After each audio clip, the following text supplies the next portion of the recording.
मी विशाल शिंदे. आज आपण आलो आहोत भोरमध्ये. तर भोरमध्ये शाहू फुले आंबेडकर साहित्य विचार मंच व कर्मवीर भाऊराव पाटील यांच्यातर्फे एक साहित्य संमेलन व विचारांचा लढा यावर एक संमेलन ठेवण्यात आलेलं आहे. तर आपण त्यांना पुढील प्रमाणे ते पाहणार आहोत. समवेत विविध संस्था, समविचारी संघटना यांचे पदाधिकारी या सर्व मान्यवर अतिथींना मी विनंती करते की आपल्या शुभ हस्ते दीप प्रज्वलन व्हावं. अंधारातून प्रकाशाकडे म्हणजेच तिमिराकडून प्रकाशाकडे नेणारा हा दीप तेवत राहो, सदैव तेवत राहो. विचारांचं परिवर्तन घडत राहो, विचारांचा जागर होत राहो. जणू असंच काही हे दीप सांगत आहे. हे दीप प्रज्वलन सर्व मान्यवरांच्या शुभ हस्ते होत आहे. जोरदार टाळ्या वाजवूया. आपण टाळ्यांचा गजर थांबवू नये, कारण टाळ्या वाजवणं हे चैतन्याचं लक्षण आहे. आपण सर्व चैतन्यशील आहात. सर्वांना विनंती आहे की आपण टाळ्यांचा गजर असाच सुरू राहावा. मान्यवरांच्या हस्ते दीप प्रज्वलन अर्थात प्रकाशाकडून प्रज्ञेकडे जाण्याचा हा मार्ग या ठिकाणी सुरू होतोय. आणि ही प्रज्ञा मिळवण्यासाठीच हे विचार संमेलन. या संमेलनासाठी आलेल्या सर्व प्रमुख पाहुण्यांचं, त्याचबरोबर आलेल्या आपल्या सर्व मान्यवरांचं फुले शाहू आंबेडकर विचार प्रसारक मंडळ, भोर आणि सर्व समविचारी संस्था संघटना यांच्या वतीनं खूप खूप असं हार्दिक स्वागत. छत्रपती शाहू महाराज यांच्या शतकोत्तर सुवर्णमहोत्सवी जयंतीचं हे वर्ष आहे. त्यासोबत महामानव डॉक्टर बाबासाहेब आंबेडकर यांनी स्थापन केलेल्या बहिष्कृत हितकारणी सभेचं हे शताब्दी वर्ष. भारतीय संविधानाच्या अमृत महोत्सवी वर्षासोबतच डॉक्टर बाबासाहेब आंबेडकर स्थापित मिलिंद महाविद्यालय छत्रपती संभाजीनगर याला 75 वर्ष पूर्ण होत आहेत. या निमित्ताने या साहित्य संमेलनाचं आयोजन आणि या संमेलनासाठी उपस्थित सर्व मान्यवर अतिथीगण, सामाजिक, राजकीय, आर्थिक, वैद्यकीय सर्व क्षेत्रातील असणारे या करणारे मार्गदर्शक या ठिकाणी उपस्थित आहेत. सर्वांचं हार्दिक हार्दिक स्वागत.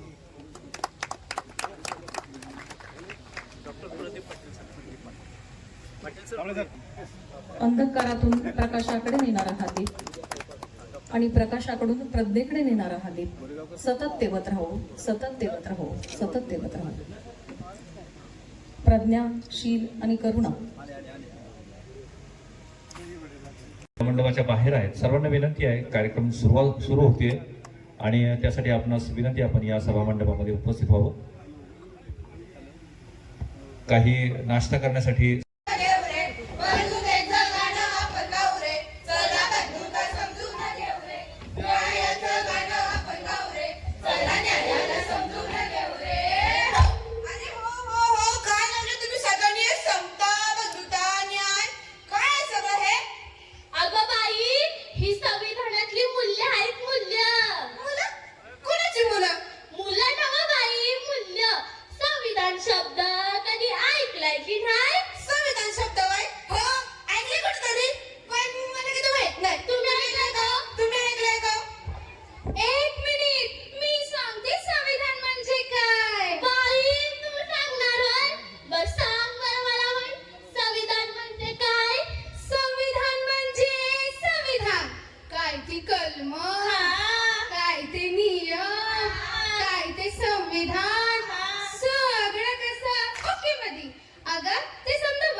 मंडळी, आपल्या देशाला स्वातंत्र्य होऊन 77 वर्ष पूर्ण झाले आणि ज्याच्या आधारावर हा देश चालतोय ते म्हणजे संविधान.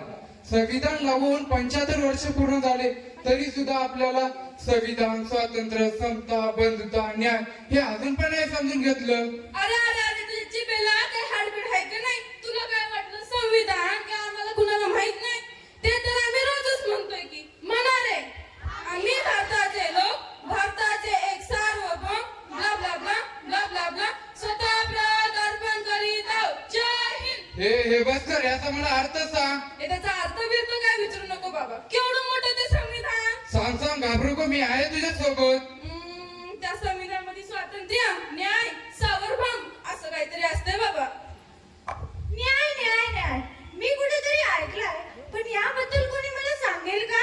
थांबा थांबा मित्रांनो, मी सांगतो. न्याय म्हणजे काय? न्याय म्हणजे जात, धर्म, वंश, लिंग यावरून कुठला भेदभाव न आणि सर्वांना समान संधी उपलब्ध करून देणे म्हणजेच न्याय. अरे जरा इसकटून सांग की. तर समजून सांगतो. गाडी नंबर 15 वाहन भोरवरून निघाली. Ticket ticket. थांबा थांबा थांबा, ए तुला मरायचंय काय? मरायचं नाही, याची चढायचंय. चढवर. जागा जागा जागा आहे का? जागा जागा भेटली. ए तुला वाचता येतं? मी तर मॅट्रिक पास आहे. मॅट्रिक दाखव वाचून. अपंगासाठी, वृद्धांसाठी राखीव. तू अपंग आहेस? छे अजिबात नाही. तू वृद्ध आहेस? मी तर 2 मुलाचा बाप आहे. अरे तू जर इथे बसलास ते वृद्ध लोक, अपंग लोक उभे असतील तर त्यांना न्याय मिळेल का? अरे याचा मी कधी विचारच केला नाही. आता मला समजलं न्याय म्हणजे काय. मित्रांनो, शासनाच्या प्रत्येक ठिकाणी जसं की एसटी मध्ये महिलांना, वृद्धांना, पत्रकारांना राखीव जागा असतात, यालाच नेमतात. पण आपण काय केलं? न्यायाने वागलोच नाही, त्याला संविधान समजले नाही. पण न्यायाने वागलोच नाही, त्याला संविधान समजले नाही. पण न्यायाने वागलोच नाही, त्याला संविधान समजले नाही. बरं हे झालं न्यायाचं, पण मला स्वातंत्र्याचं कोण बरं सांगेल?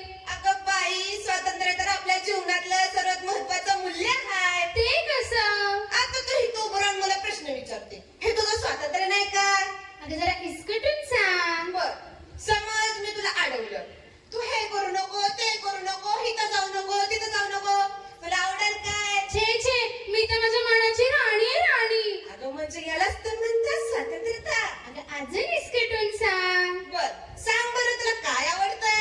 मला बुलेट चालवायला आवडते. बुलेट. मग चालू कशी चांगली 180च्या स्पीडनं? माझी गाडी जोमात, बाकी सगळे कोमात. थांब थांब थांब. का बरं अडवलंस? अगं गाडी तर एकदम उत्तम चालवलीस, पण तुझ्या 180च्या स्पीडमुळे इथल्या लोकांना काही झालं असतं, कोणाचे हातपाय मोडले असते तर त्यांच्या स्वातंत्र्यावरती कडाल असते का आली? अगं याचा तर मी विचारच केला नाही. मंडळी, संविधानाने आपल्याला स्वातंत्र्यपणे जगण्याचा, वागण्याचा, बोलण्याचा हक्क दिलाय. पण आपण आपल्या स्वातंत्र्यामुळे दुसऱ्यांच्या स्वातंत्र्यावरती गदा येऊ नये याचा आपण विचार केला पाहिजे. पण आपण काय करतो? आपण न्यायाने वागलोच नाही कारण संविधान समजलं नाही. आपण स्वातंत्र्य जपलंच नाही कारण संविधान समजलं नाही. आपण स्वातंत्र्य जपलंच नाही कारण संविधान समजलं नाही. हो. अरे मी ऐकलं त्या मोठ्या मोठ्या लोकांच्या तोंडून समता आली पाहिजे, समता आली पाहिजे, समता आली पाहिजे. समता कुठली सरकारी नोकरी आहे का कुठल्या पोरीबिरीचं नाव आहे? अगं बाई, समता कोण्या पोरीचं नाव नव्हं. समता म्हणजे समानता हाय, समानता. म्हणजे अगं संविधानाने आपल्याला धर्मभेद, जातीभेद, लिंगभेद या सर्वाला नाकारलं आहे आणि संविधानापुढे आपण सर्व समान आहोत असं सांगितलं आहे. याला म्हणतात समता. अगं बाई, मला समजलं नाही, जरा इसकुटून सांग की. चल तुला सांगते. चवदार तळ्याच्या काठी रोवून पाय खंबीर राहिला उभा दलितांचा सेनानी रणगंभीर. जय भीम, जय भीम, जय भीम, जय भीम. हे भारत माते, तू आपल्या लेकरांना तुझं दूध देतेस, पण आम्हा दलितांना इथं पाणी पिण्याचा अधिकार नाही. या चवदार तळ्यामध्ये तर कुत्री मांजरीही पाणी पितात, पण आम्हा हाडामासाच्या माणसांना यापासून का ठेवलं जातं? हे भारत माते, तू आम्हाला तुझं दूध देऊ नकोस, किमान तुझं पाणी तरी दे. या पराक्रमी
केले पाहिजे. केलेच पाहिजे, केलेच पाहिजे. राष्ट्रध्वज आणि राष्ट्रगीताचा आदर केला पाहिजे. केलंच पाहिजे, केलंच पाहिजे. देशाचे ऐक्य जपले पाहिजे. जपलेच पाहिजे, जपलेच पाहिजे. देशाच्या संरक्षणासाठी तयार राहिले पाहिजे. राहिलेच पाहिजे, राहिलेच पाहिजे.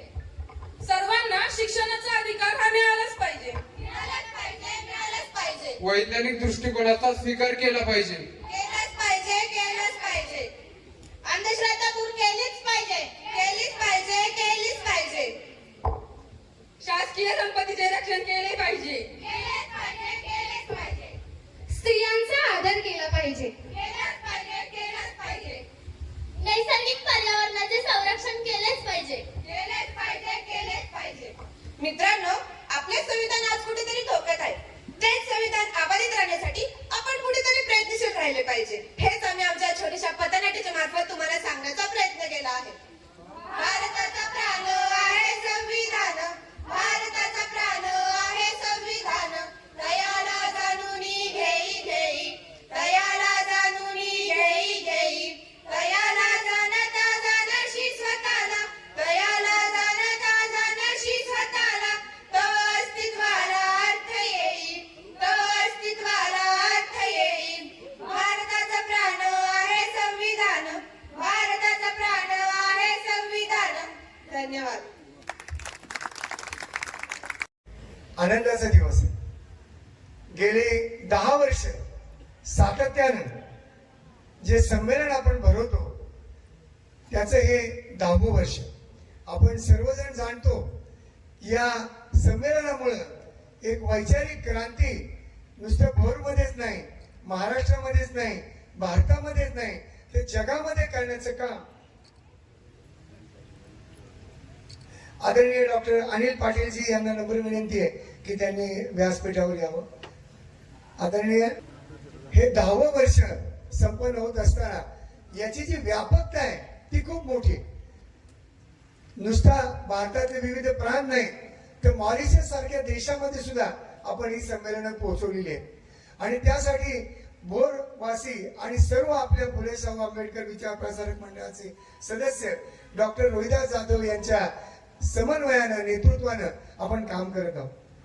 आजच्या या कार्यक्रमाचे सन्माननीय स्वागत अध्यक्ष आदरणीय डॉक्टर विकासजी निकम, आजच्या या संमेलनाचे संमेलनाध्यक्ष आदरणीय डॉक्टर शरद गायकवाड सर, ज्यांचे विचार आता आपण ऐकलेत, असे कुलगुरू कर्मवीर भाऊराव पाटील विद्यापीठाचे आदरणीय डॉक्टर ज्ञानदेव मस्के सर, आपल्या व्यासपीठाची उंची ज्यांच्यामुळे वाढली असे सन्माननीय माजी मंत्री आदरणीय डॉक्टर नितीनजी राऊत, त्याचप्रमाणे आताच आपण ज्यांचं नाव व्यासपीठावर येण्यासाठी पुकारलं असे सन्माननीय डॉक्टर अनिल पाटील, की जे शिक्षण तज्ञ आणि रयत शिक्षण संस्थेमध्ये त्यांचं फार मोठं योगदान आहे, असे सन्माननीय डॉक्टर अनिलजी पाटील.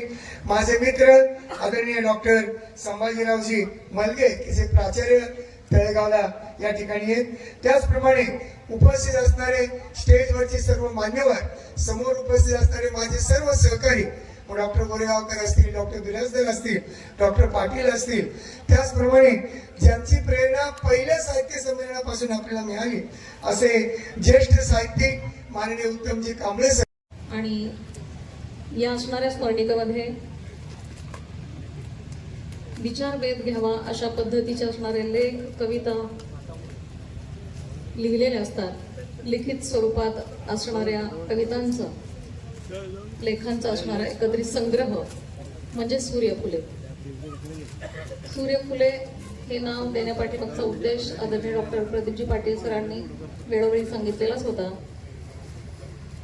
विशेष करून त्यांच्याकडूनच हे नाव देण्यात आलेलं होतं. जोरदार टाळ्या सूर्यफुले स्मरणिकेसाठी.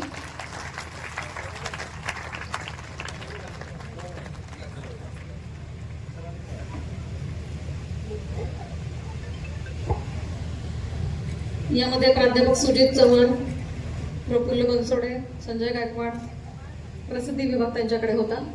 त्यानंतर सूर्यफुले संपादक मंडळामध्ये सविता कोठाळेताई, सहसंपादक सुजित चव्हाण यांना मी विनंती. सर्व अतिथींच्या आणि हस्ते सूर्यफुले सर्वांना विनंती आहे, आपण टाळ्यांचं गजर या ठिकाणी करणं खूप गरजेचं आहे, कारण आपल्या टाळ्या ही आमची प्रेरणा आहे आणि आपल्या प्रेरणेतूनच अशी कार्य आमच्या हातून घडत अशी एक अपेक्षा आपल्याकडून व्यक्त करतो आणि पुन्हा एकदा आपला टाळ्यांचा गजर न थांबवावा अशी विनंती करतो.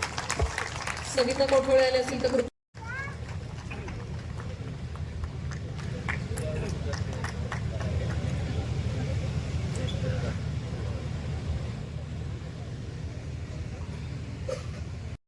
त्यांना आपण पुरस्कार देत आहोत. मॉरिशसला सुद्धा सर आमच्या सोबत होते. सन्मानाचं स्वरूप सन्मान चिन्ह,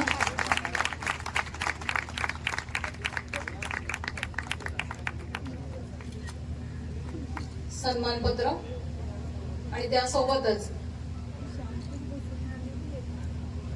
गुलाब पुष्प देऊन यांचा सन्मान होतो आहे. सन्मानपत्र त्यांना प्रदान माजी करण्यात मंत्री महाराष्ट्र राज्य आदरणीय डॉक्टर नितीनजी रावसाहेब सप्रेम जैन, दिवंगत खासदार बाळासाहेब साळुंखे स्मृती पुरस्कार आपणास प्रदान करताना आम्हाला अत्यंत आनंद होत आहे. भारतीय राजकारणात अलीकडच्या काळात लोकशाही आणि संविधानाबाबत निर्माण झालेल्या चिंताजनक स्थितीत सुद्धा आपण लोकशाही व डॉक्टर अनिल जोरदार टाळ्या. संघटक रयत शिक्षण संस्था शिक्षक तज्ञ व कर्मवीर भाऊराव पाटील यांचे ते नातू आहेत.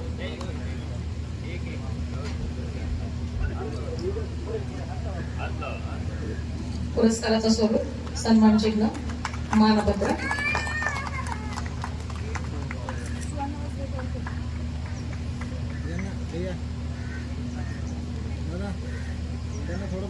आदरणीय अनिलजी पाटील सुद्धा सपत्नीक आल्यामुळं मला खरं तर मनापासून आनंद होतोय. तू तर माझ्याने पुढे निघालीस असं जणू काही आशावाद त्यांनी यातून आपल्याला दिलेला आहे, संदेश दिलेला आहे. पाटील मॅडमला सुद्धा मी मनापासून धन्यवाद देते की नेहमीच डॉक्टर अनिलजी पाटील यांच्या पण साथ दिलेली आहे.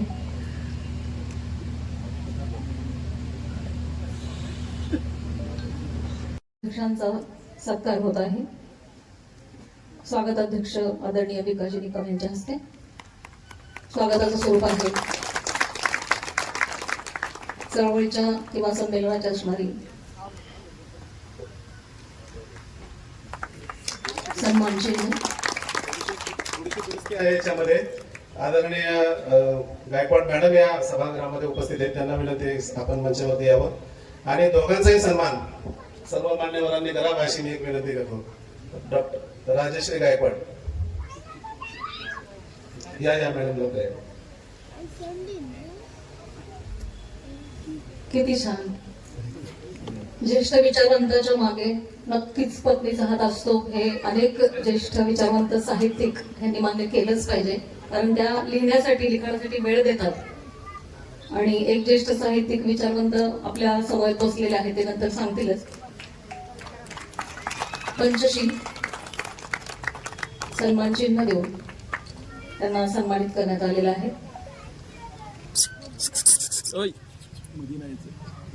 त्यानंतर माननीय डॉक्टर ज्ञानदेवजी म्हस्के यांचा सन्मान होत आहे. आमचे युवा कार्यकर्ते योगेशजी कांबळे यांना मी विनंती करते की आजचे प्रमुख पाहुणे माननीय डॉक्टर ज्ञानदेव म्हस्के, कुलगुरू कर्मवीर भाऊराव पाटील विद्यापीठ सातारा जिल्हा सातारा यांचा सन्मान आपल्या हस्ते व्हावा. सन्मानाचं स्वरूप आहे सन्मान चिन्ह, संमेलनाचा पंचा.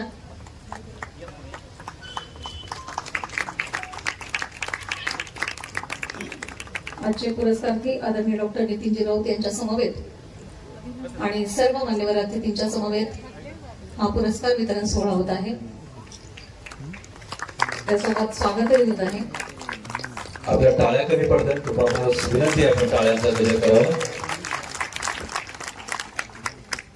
यानंतर माननीय चंद्रकांत दादा जगताप यांचं स्वागत होत आहे विकास जिजाबा जाधव यांच्या हस्ते. विकासजी. यानंतरचं स्वागत माननीय महादेव इंगळे यांचं होणार आहे. तुषार कांबळे यांनी हे स्वागत करायचं.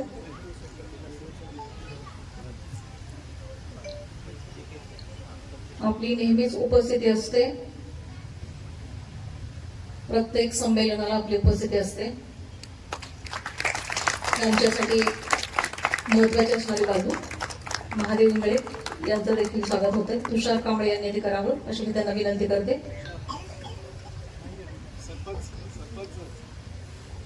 तुषार कांबळे खोपेगावचे सरपंच, कृपया आपणास विनंती आपण सन्मान करण्यासाठी मंचावर यावं. माननीय शेटे सर, इंद्रायणी महाविद्यालय यांचा जोरदार टाळ्या. टाळ्यांचा आवाज खूप कमी येतोय, काय झाले काय माहिती. आपल्या टाळ्या वाजल्या तर या टाळ्यांच्या बंदामध्ये आपल्याला विचारांची शिदोरी मिळणार आहे, ती सर्वांनी घेऊन जायची. विकास निकम यांचं स्वागत होत आहे. स्वागत सोहळा या ठिकाणी संपन्न होत आहे.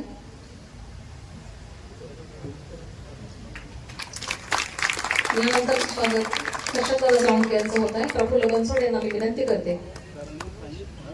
आदरणीय विकास निकम यांचा सन्मान होतोय आणि आजच्या या कार्यक्रमाचे संमेलनाचे ते स्वागत अध्यक्ष आहेत. त्यांचा सन्मान हा महत्वपूर्ण आहे. ठीक आहे, आपण स्वागत अध्यक्ष तसेच आदरणीय डॉक्टर नितीनजी राऊत यांच्या हस्ते हा सन्मान दिला जातो आहे. स्वागत होत आहे.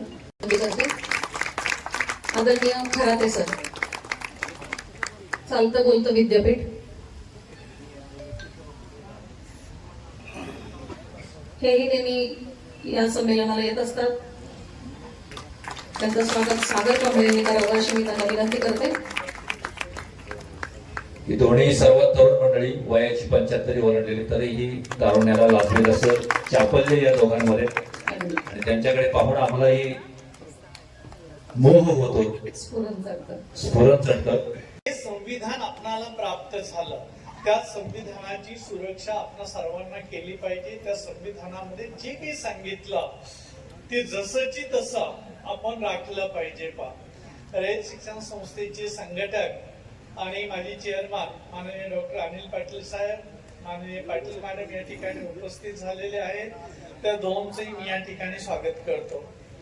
मी आपल्याला मुद्दामून सांगू इच्छितो की संपूर्ण मानव जातीचा प्रवास हा अज्ञानाकडून ज्ञानाकडे, ज्ञानाकडून विज्ञानाकडे, विज्ञानाकडून तंत्रज्ञानाकडे झालेला आहे. आणि आपण विज्ञान आणि तंत्रज्ञानाच्या युगामध्ये जगत असताना सुद्धा, माहिती असून सुद्धा जात्याच अज्ञानाची पूजा करत राहतो. हा सर्वात मोठा दोष आजच्या म्हणजे मनुष्याच्या समूहाला लागलेला आहे. तंत्रज्ञानाची आणि विज्ञानाची सर्व फळं आपण चाकतो, पण जर विज्ञान आणि तंत्रज्ञान सामाजिक व्यवस्थेपर्यंत झोपून घेण्याचा जेव्हा प्रश्न निर्माण होतो तेव्हा मात्र आपण अज्ञानाचं सोंग घेतो. आणि ज्ञान असूनही अज्ञानाचं सोंग घेतो ही त्यातली त्यात एक वाईटाची बाब आहे. अज्ञानाकडून ज्ञानाकडे जात असताना माणसाने जी काही प्रगती केली तर ती प्रगती खरोखरच प्रशंसनीय होती. आणि मग अज्ञानाकडून ज्ञानाकडे जात होतो त्यावेळेला ज्यांना ज्ञान होतं, ज्यांना ज्ञान प्राप्त झालं, तेव्हा त्यांनी धर्म नावाची संकल्पना पुढे आणली.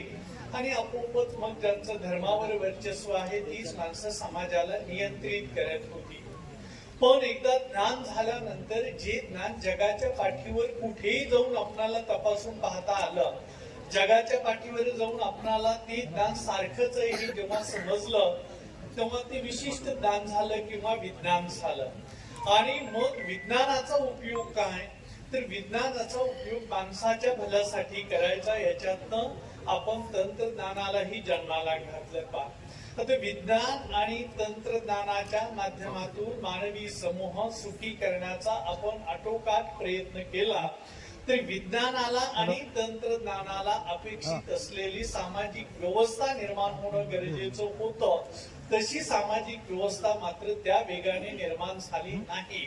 म्हणून संपूर्ण जगामध्ये आपण कुठेही गेलो तर एक प्रकारची व्यवस्था आणि अव्यवस्था याच्या एका संधिकालामध्ये आपण सर्वजण जगत आहोत. आणि या संधिकालामध्ये जगत असताना जगामध्ये निखळ अशांती आहे का, तर तसंही नाही. आणि जगामध्ये निखळ शांती आहे का, तसंही नाही. आपल्या सर्वांचा, आपण जर फुलेंचा, शाहूंचा, आंबेडकरांचा विचार सांगत असो तर केवळ एक देश नाही तर संपूर्ण जगामधला जो मानवी समूह आहे तो निरंतरपणे आणि चांगल्या पद्धतीने गुण्यागोविंदाने कसा नांदे याचा विचार करण्याची आता खऱ्या अर्थाने गरज आहे. रोहिदास जाधव म्हटले की एकदा म्हणजे मातीचं, नात्याचं आणि मी एक शब्द ऍड करतो, जातीचं एकत्रीकरण करणारी एक वेबसाईट हवी आहे. आणि नेमकी तीच वेबसाईट कुठं मिस झाली ते कळत नाही, ती काही कनेक्टिव्हिटी मध्ये येत नाही.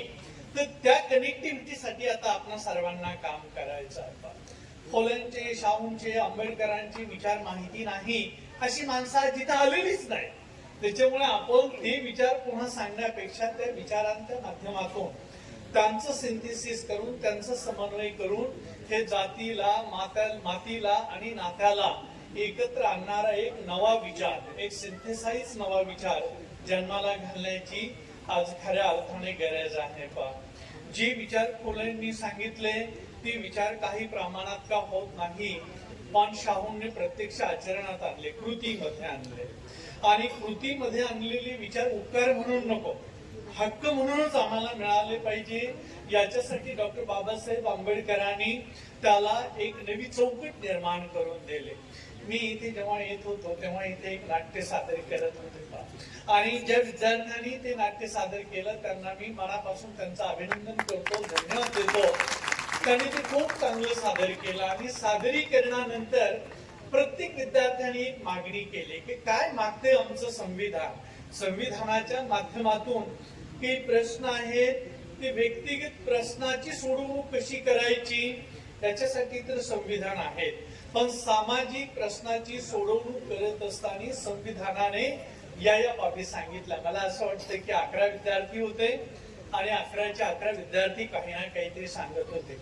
अलीकडे मी एक संशोधन झालेलं पेपर वाचला की जगातल्या मानवजाती समोर मोठे प्रश्न कुठले आहेत, म्हणजे ज्याला आपण मेजर प्रॉब्लेम्स म्हणतो ते कुठले आहेत मेजर प्रॉब्लेम्स. आणि या मेजर प्रॉब्लेम्स मध्ये ज्या ज्या प्रॉब्लेम्सची निवड करण्यात आली की संपूर्ण मानवजाती समोर हे महाप्रश्न आहेत, ते सारे महाप्रश्न या विद्यार्थ्याने सांगितले. प्रश्न पर्यावरणाचा आहे, प्रश्न स्त्रियांना समानता, म्हणजे आपल्याला कथा कादंबरीमध्ये आणि संविधानामध्ये जरी ती दिसत असली तरी वास्तवामध्ये मात्र तशी समानता अद्यापर्यंत आपण निर्माण करू शकलेलो नाही. या एक ना अनेक बाबीचं त्यांनी या ठिकाणी उद्धृत केलं. मला तर असं वाटतं त्यापैकी एकेका बाबीला समोर ठेवून जरी आपण काही कार्य करू शकलो तर आपण फुले, शाहू आणि आंबेडकर यांची विचार प्रस्तुतही करत आहोत आणि त्यांच्या विचाराचा प्रसारही करत आहोत असं नक्की होईल. फुले, शाहू आणि आंबेडकर कर्मवीर म्हणजे या सर्वांनी जे काम केलं त्या कामाच्या मुळाशी जर काही असाल तर मला तर एक आठवण होती की ज्या फ्रान्समध्ये गिलोटिनच्या माध्यमातून काही हत्या झाली, तिथल्या माणसांना जेव्हा समतेचं, बंधुतेचं महत्व कळलं तर आहे ती राजव्यवस्था त्यांना नक्कीच मोडून काढायची होती. आणि मग त्यांनी बाय ऑल मीन्स त्यांनी काही विधिनिषेध पाळले नाही त्याच्यानंतर. आणि असा एक प्रश्न निर्माण झाला की फ्रान्समध्ये काही रानटी समाज आहे का, पण नाही. त्याच फ्रान्समध्ये पहा की ह्युमन राईट्सचा पहिला चार्टर लिहिला गेला आणि त्या चार्टरच्या माध्यमातून सामाजिक समतेचं मूळ, सामाजिक समतेचं कुळ संपूर्ण जगाला माहिती झालं. पहा की समता पाहिजे. या समतेसाठी फुलेंनी प्रयत्न केले, याच समतेसाठी शाहू महाराजांनी प्रयत्न केले, याच समतेसाठी डॉक्टर बाबासाहेब आंबेडकर यांनी संविधान दिलं. आपण तो विचार पुढे नेत असताना कर्मवीर भाऊराव पाटलांनी केलेलं प्रत्यक्ष कार्य सुद्धा त्या पंक्तीत बसणार आहे. नवे नवे तेच कार्य त्यांनी केलं. पहा की समाजामधील जे घटक उपेक्षित आहेत, वंचित आहेत, त्या घटकाचं उत्थान करण्यासाठी नेमकं काय साधन आहे तर त्यांनी शिक्षणाचं साधन निवडलं आणि त्याच्या माध्यमातून सामाजिक उत्थान करण्याचं काम रयत शिक्षण संस्थेने अविरतपणे पुढे केलं. मी आपण सर्वांना विनंती कराल, जर आपण फुले, शाहू, आंबेडकर यांचं नाव घेतो तर आपण प्रत्येकाने सामाजिक प्रश्नाच्या मुळाशी जाऊ.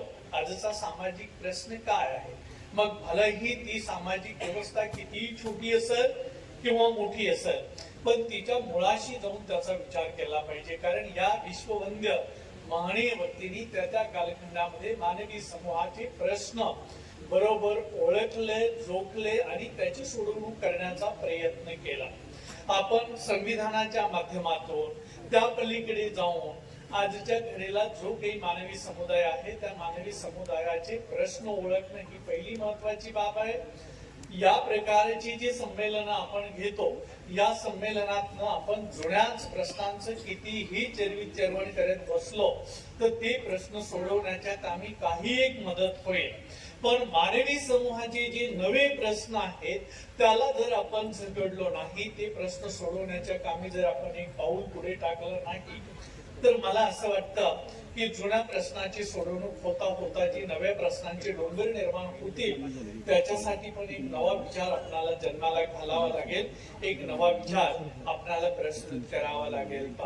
आमचे सन्मित्र रोहिदासजी जाधव आणि फुले शाहू आंबेडकर यांचा जो समतेचा विचार आहे, समाजामध्ये मानवी समूहामध्ये जेवढी माणसं जन्माला आले त्या प्रत्येकाला समानतेने जगण्याचा हक्क निर्माण झाला पाहिजे, हा जो विचार आहे हा विचार फुलेंच्या माध्यमातून असेल, शाहूंच्या माध्यमातून असेल, डॉक्टर बाबासाहेब आंबेडकर यांच्या माध्यमातून असेल निर्माण झाला आणि आपल्या सर्वांना एक सामाजिक समतेचे किमान पक्षी संविधानाच्या नजरेतनं का होत नाही, आपण सर्वजण समान पातळीवर येऊ शकलो, या विचाराचं संवर्धन करण्याच्या कामी जे साहित्य संमेलन या ठिकाणी आयोजित केलेलं आहे त्यांनी आयोजकाला मनापासून धन्यवाद देतो.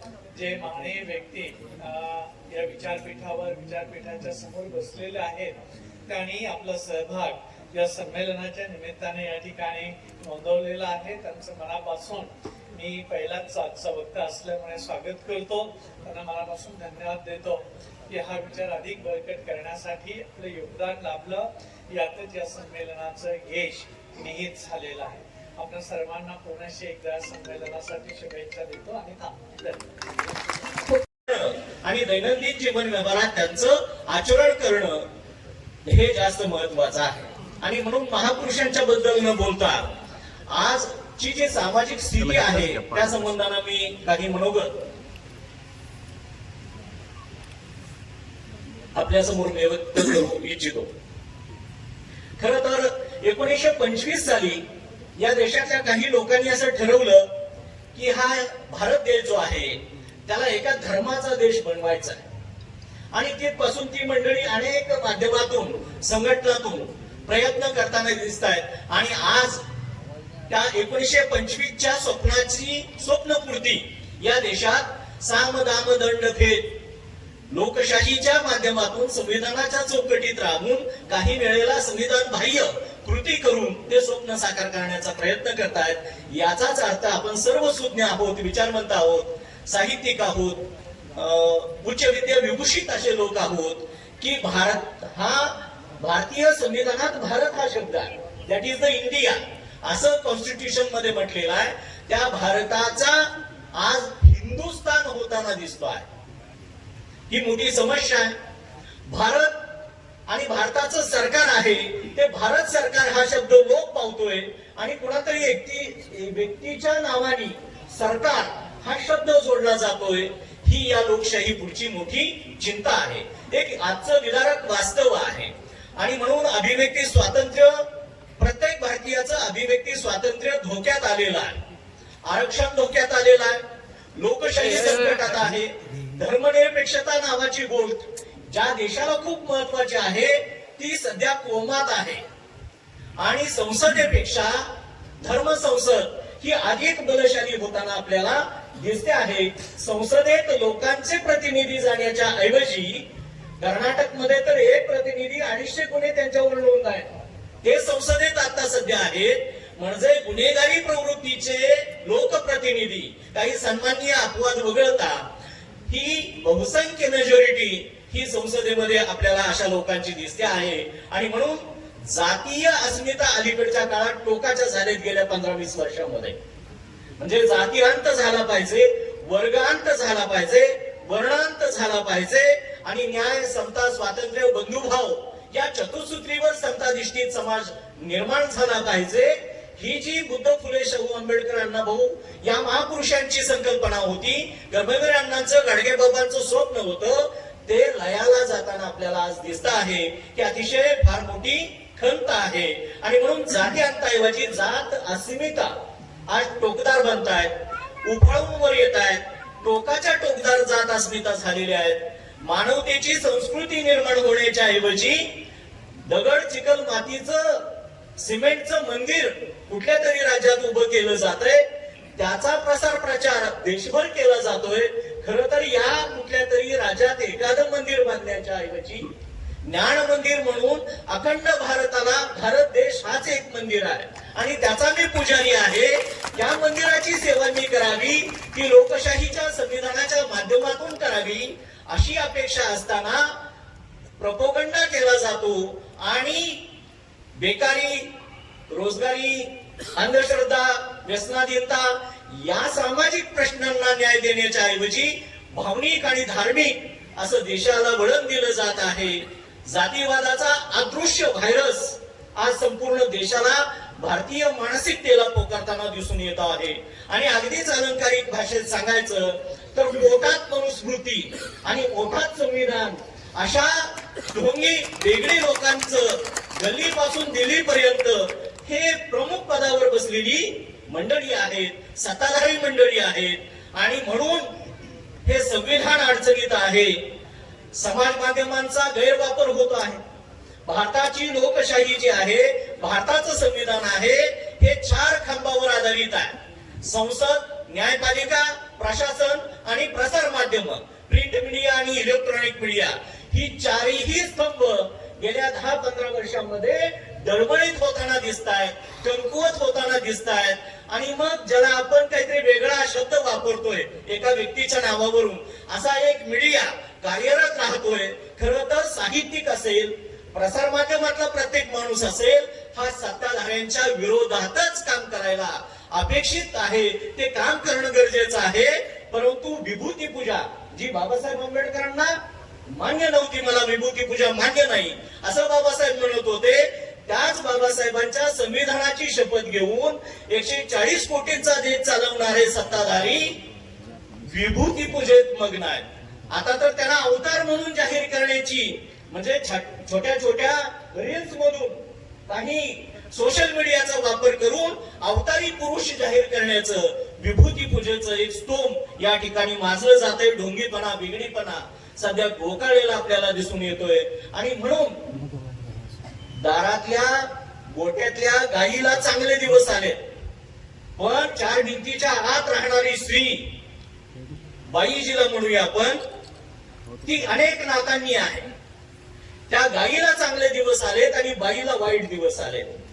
गेल्या 15 वर्षामध्ये, म्हणजे 15 पण नाही, 2019 पासून 22 पर्यंत या 3-4 वर्षात 13.5 लाख या भारताच्या माता भगिनी या देशातून गायब आहेत, लापता आहेत, बेपत्ता आहेत. बेटी बचाओ हे घोषवाक्य जे आहे ते खरं तर कुणापासून ही बेटी बचाओ असा खरं तर संभ्रम निर्माण व्हावा अशा पद्धतीची अवस्था आपल्याला दिसून येते आहे. कारण आमचे एक लोकनाथ यशवंत नावाचे कवी आहेत, त्यांनी सांगितलं या देशाची आजची स्थिती त्यांनी त्याच्या कवितेत लिहिलेली आहे. लागू पडते का पहा, आपण आत्मचिंतन करूया, आत्मपरीक्षण करूया. जेलरच निवांत झोपी गेलाय, जेलर निवांत झोपी गेलाय, कारण आता कैदीच एकमेकावर लक्ष ठेवून राहिलेले आहेत. त्यामुळं हे कैदी जे आहेत ते डेंजर मध्ये आहेत, डेंजर झोन मध्ये आहेत. पुढे धोका आहे हा संपूर्ण देशाला आहे, याचं भान आपण सुज्ञाने ठेवूया. भारत हे संविधानानं दिलेलं नाव, त्याला हिंदुस्थान हेतू पुरस्कर मीडियातून पसरवलं जात आहे. प्रत्येक जण हिंदुस्थान हा शब्द वापरताना आपल्याला आढळतो आहे. आणि म्हणून जात अस्मितेचा जो मी उल्लेख केला, कारण 6,743 जाती जमाती या देशामध्ये आहेत, 5,700 जाती, 13-14 प्रमुख धर्म, वारकरी संप्रदाय, भागवत संप्रदाय, दत्त संप्रदाय, समर्थ संप्रदाय, अशा अनेक संप्रदाय यांनी मिळून हा भारत देश तयार झालेला आहे. असं जर प्रत्येक जण भारतीय नागरिक आपापली जात धर्म पंथ संप्रदाय उंबऱ्याच्या आत ठेवावा आणि बाहेर येताना भारतीय नागरिक म्हणून बाहेर यावं, असं घडत नाही. कार्यालयात सुद्धा आपण आपली जात आणि धर्म अस्मिता घेऊन निघालो. खरं तर देशाचे तुकडे व्हायला वेळ लागणार नाही. भारत पाकिस्तान भारत बांगलादेश हा नंतरचा भाग. देशांतर्गत हे जात धर्माचे तुकडे पडू शकतात आणि म्हणून हा देश आहे आंधळ्यांची शाळा. हा देश आहे आंधळ्यांची शाळा. इथं उजेडाचा रंग सुद्धा दिसत असतो का? ज्या महापुरुषांची नावं घेतली तो उजेड आहे. मी माझ्या अध्यक्षीय भाषणाचं नाव ठेवलेलं आहे महामानवांच्या प्रकाश वाटांचा विचार वेध. त्या प्रकाश वाटा ज्या आहेत, त्या ऊर्जा केंद्र जी आहेत, त्याच्याकडे अंधार म्हणून पाहिलं जात आहे. हे दुर्दैव आहे. खरं तर या देशाला रात आंधळेपणा जडलेला आहे आणि म्हणून जात आंधळे धर्म आंधळे, जात अस्मिता धर्म अस्मिता आणि म्हणून संसर्गजन्य अस्पृश्यतेचा. आता अस्पृश्यता कायद्यानं नष्ट झाली, पण कुलगुरू कुठल्या जातीचे आहेत, कलेक्टर पुणे जिल्ह्याला आलेले कुठल्या जातीचे आहेत, याचा शोध घेण्यात नाव आडनाव पोशाख आहार भाषा उच्चार यावरून शोध घेण्याची एक अदृश्य जात अस्मिता आणि जातीवादाचा संसर्गजन्य रोग या देशाला पोखरताना आपल्याला दिसतो आहे. गावात एका कवीनं सांगितलंय, गावात दगडांचे देव आणि दगडांचीच मंदिरे. गावात दगडांचे देव आणि दगडांचीच मंदिरे. तू आणि मी हाडामांसाचा, आपण मात्र गावकोसा बाहेर कसे. तर आपण हाडा माणसाची गावकोसा बाहेर अजून कसे आणि दगडाची मंदिर गावात कशी, याचं पण अंतपद चिंतन या निमित्तानं होणं गरजेचं आहे. न कोई प्रजा है न कोई तंत्र है, यह आदमी के खिलाफ आदमी का खुला षडयंत्र है. एक माणूस या देशाला झुलवतो आहे आणि कितीतरी इंचाची छाती घेऊन या देशावर अधिराज्य आधुनिक हिटलर पद्धतीनं या देश काबीज करण्याचं काम चालू आहे. परभणीतल्या घटनेचा करावा एवढा निषेध थोडा आहे. त्याचा निषेधाचा ठराव आपण समारोपात मांडायला हवा. ज्या आमच्या बापाच्या संविधानावर तुम्ही शपथा घेऊन वर्दी अंगावर घेतली, वडून वडून माणसं मारतात. अरे भीमा कोरेगाव मध्ये लढलेली ही अवलाद आहे, ही जमात आहे. त्यांच्यावर हात उघडताना आम्ही लोकशाही मानतो, संविधान मानतो, त्या चौकटीत राहतो म्हणून जर कोणी आणि अत्याचार करत असेल तर पाकाडात ठेवलेली अजून शस्त्र गंजलेली आहेत, बाहेर काढायची वेळ येता कामा नये. आम्ही अहिंसेचे उपासक आहोत. वेदनेला जात नसते म्हणतात, पण जातीमुळं वाट्याला येणाऱ्या वेदना किती महाभयानक असतात त्याचा आम्ही दररोज दैनंदिन व्यवहारात हा विचार करत असतो, अनुभव घेत असतो. आणि म्हणून भारत आमच्या शाळा कॉलेजमध्ये सुद्धा काय झालं, अभ्यासक्रमातून काय शिकवलं गेलं, भारत हा खेडी प्रधान आहे, ते बरोबर आहे. भारत हा कृषी प्रधान आहे, तेही बरोबर आहे. भारत कृषी प्रधान आहे, खेडी प्रधान आहे, शेती प्रधान आहे, हे शिकवलं गेलं, हे बरोबर पण आहे. पण भारत हा जसा कृषी प्रधान आहे, खेडी प्रधान आहे, शेती प्रधान आहे, तसा भारत हा जाती प्रधान देश आहे. हे मात्र वास्तव असताना आपल्याला शाळा महाविद्यालयातून शिकवलं गेलं नाही आणि म्हणून हा जात प्रधान असलेला देश आहे. जे जात नाही ती जात आपण म्हणतो, हा जाती प्रधान जो देश आहे तो नष्ट व्हायला पाहिजे आणि इथं समताधिष्ठित समाज निर्माण व्हायला पाहिजे. नाव घेतलं सूट बूट कोट टाय मध्ये असलेला देखणा राजपिंड व्यक्तिमत्वाचा 32 डिग्री घेतलेला ऑक्सफोर्ड केम्ब्रिज आणि कोलंबिया युनिव्हर्सिटीचा सिम्बॉल ऑफ नॉलेज विश्वरत्न बोधिसत्व डॉक्टर बाबासाहेब आंबेडकर. नाव जरी नुसतं उच्चारलं तरी अंगाचं रक्त सळसळतं आणि प्रत्येक भारतीयाची कॉलर टाईट होईल इतका अभिमान वाटतो. असा 4 चौघात जय भीम हा आमचा पासवर्ड आहे. पण हा शब्द उच्चारला तर आता दहशत भीती वाटते. आणि फेसबुकचा जो निर्माता आहे काय त्याचं नाव मार्क झकरबर्ग, या झकरबर्गनं फेसबुकच्या सांगितलं की जय भीम हा शब्द फेसबुकवर दररोज 2 अरब वेळा उच्चारला जातो. हा जगाला आदर्श प्रेरणा नाही असा विचार आहे. आणि म्हणून सिम्बॉल ऑफ नॉलेज असलेल्या बाबासाहेबांच्या विचारांची कृती आपण करणं जास्त गरजेचं आहे. बाबासाहेबांनी संदेश दिला, शिका, शिक्षण घ्यायला पाहिजे, ज्ञान महत्वाचं आहे. आता 65,000 शाळाच बंद झाल्या, कसं शिका. कुठला तरी उद्योग व्यावसायिक आहे, त्याला विदर्भातल्या शाळा चालवायचं कॉन्ट्रॅक्ट दिलं, परवा तर कानावर बातमी आली, आमच्या कोल्हापूर शेजारी कोगनोळी नाका आहे, तो सुद्धा कुठल्या तरी मुंबईच्या उद्योगपतीला, अदानी नावाच्या, अडाणी नावाच्या, तो पण चालवायला दिला. म्हणजे देशात टोल नाका तो त्या काळात जसा जगात होती इतिहासातली, तसं हे सध्या चालू आहे. आणि म्हणून आपल्याला बाबासाहेबांच्या विचारांची गरज आहे. आज फुले शाहू आंबेडकरांची क्रांती या महापुरुषांनी निर्माण केली. ती क्रांती जी आहे आता त्या विचारांच्या, विचारधारेचा विरोध करणारी प्रतिक्रांती सध्या देशात सुरू आहे. जग सध्या तिसऱ्या महायुद्धाच्या उंबरठ्यावर उभं आहे. रशिया युक्रेन आपण पाहतोय, पण त्याच्या पलीकडे सुद्धा जातीचं युद्ध, धर्माचं युद्ध हे खूप टोकाला जात आहे. हे साहित्य संमेलन एक संदेश देऊ इच्छित की जगाला काल पण, आज पण आणि उद्या पण युद्धाची नाही तर बुद्धाची गरज आहे.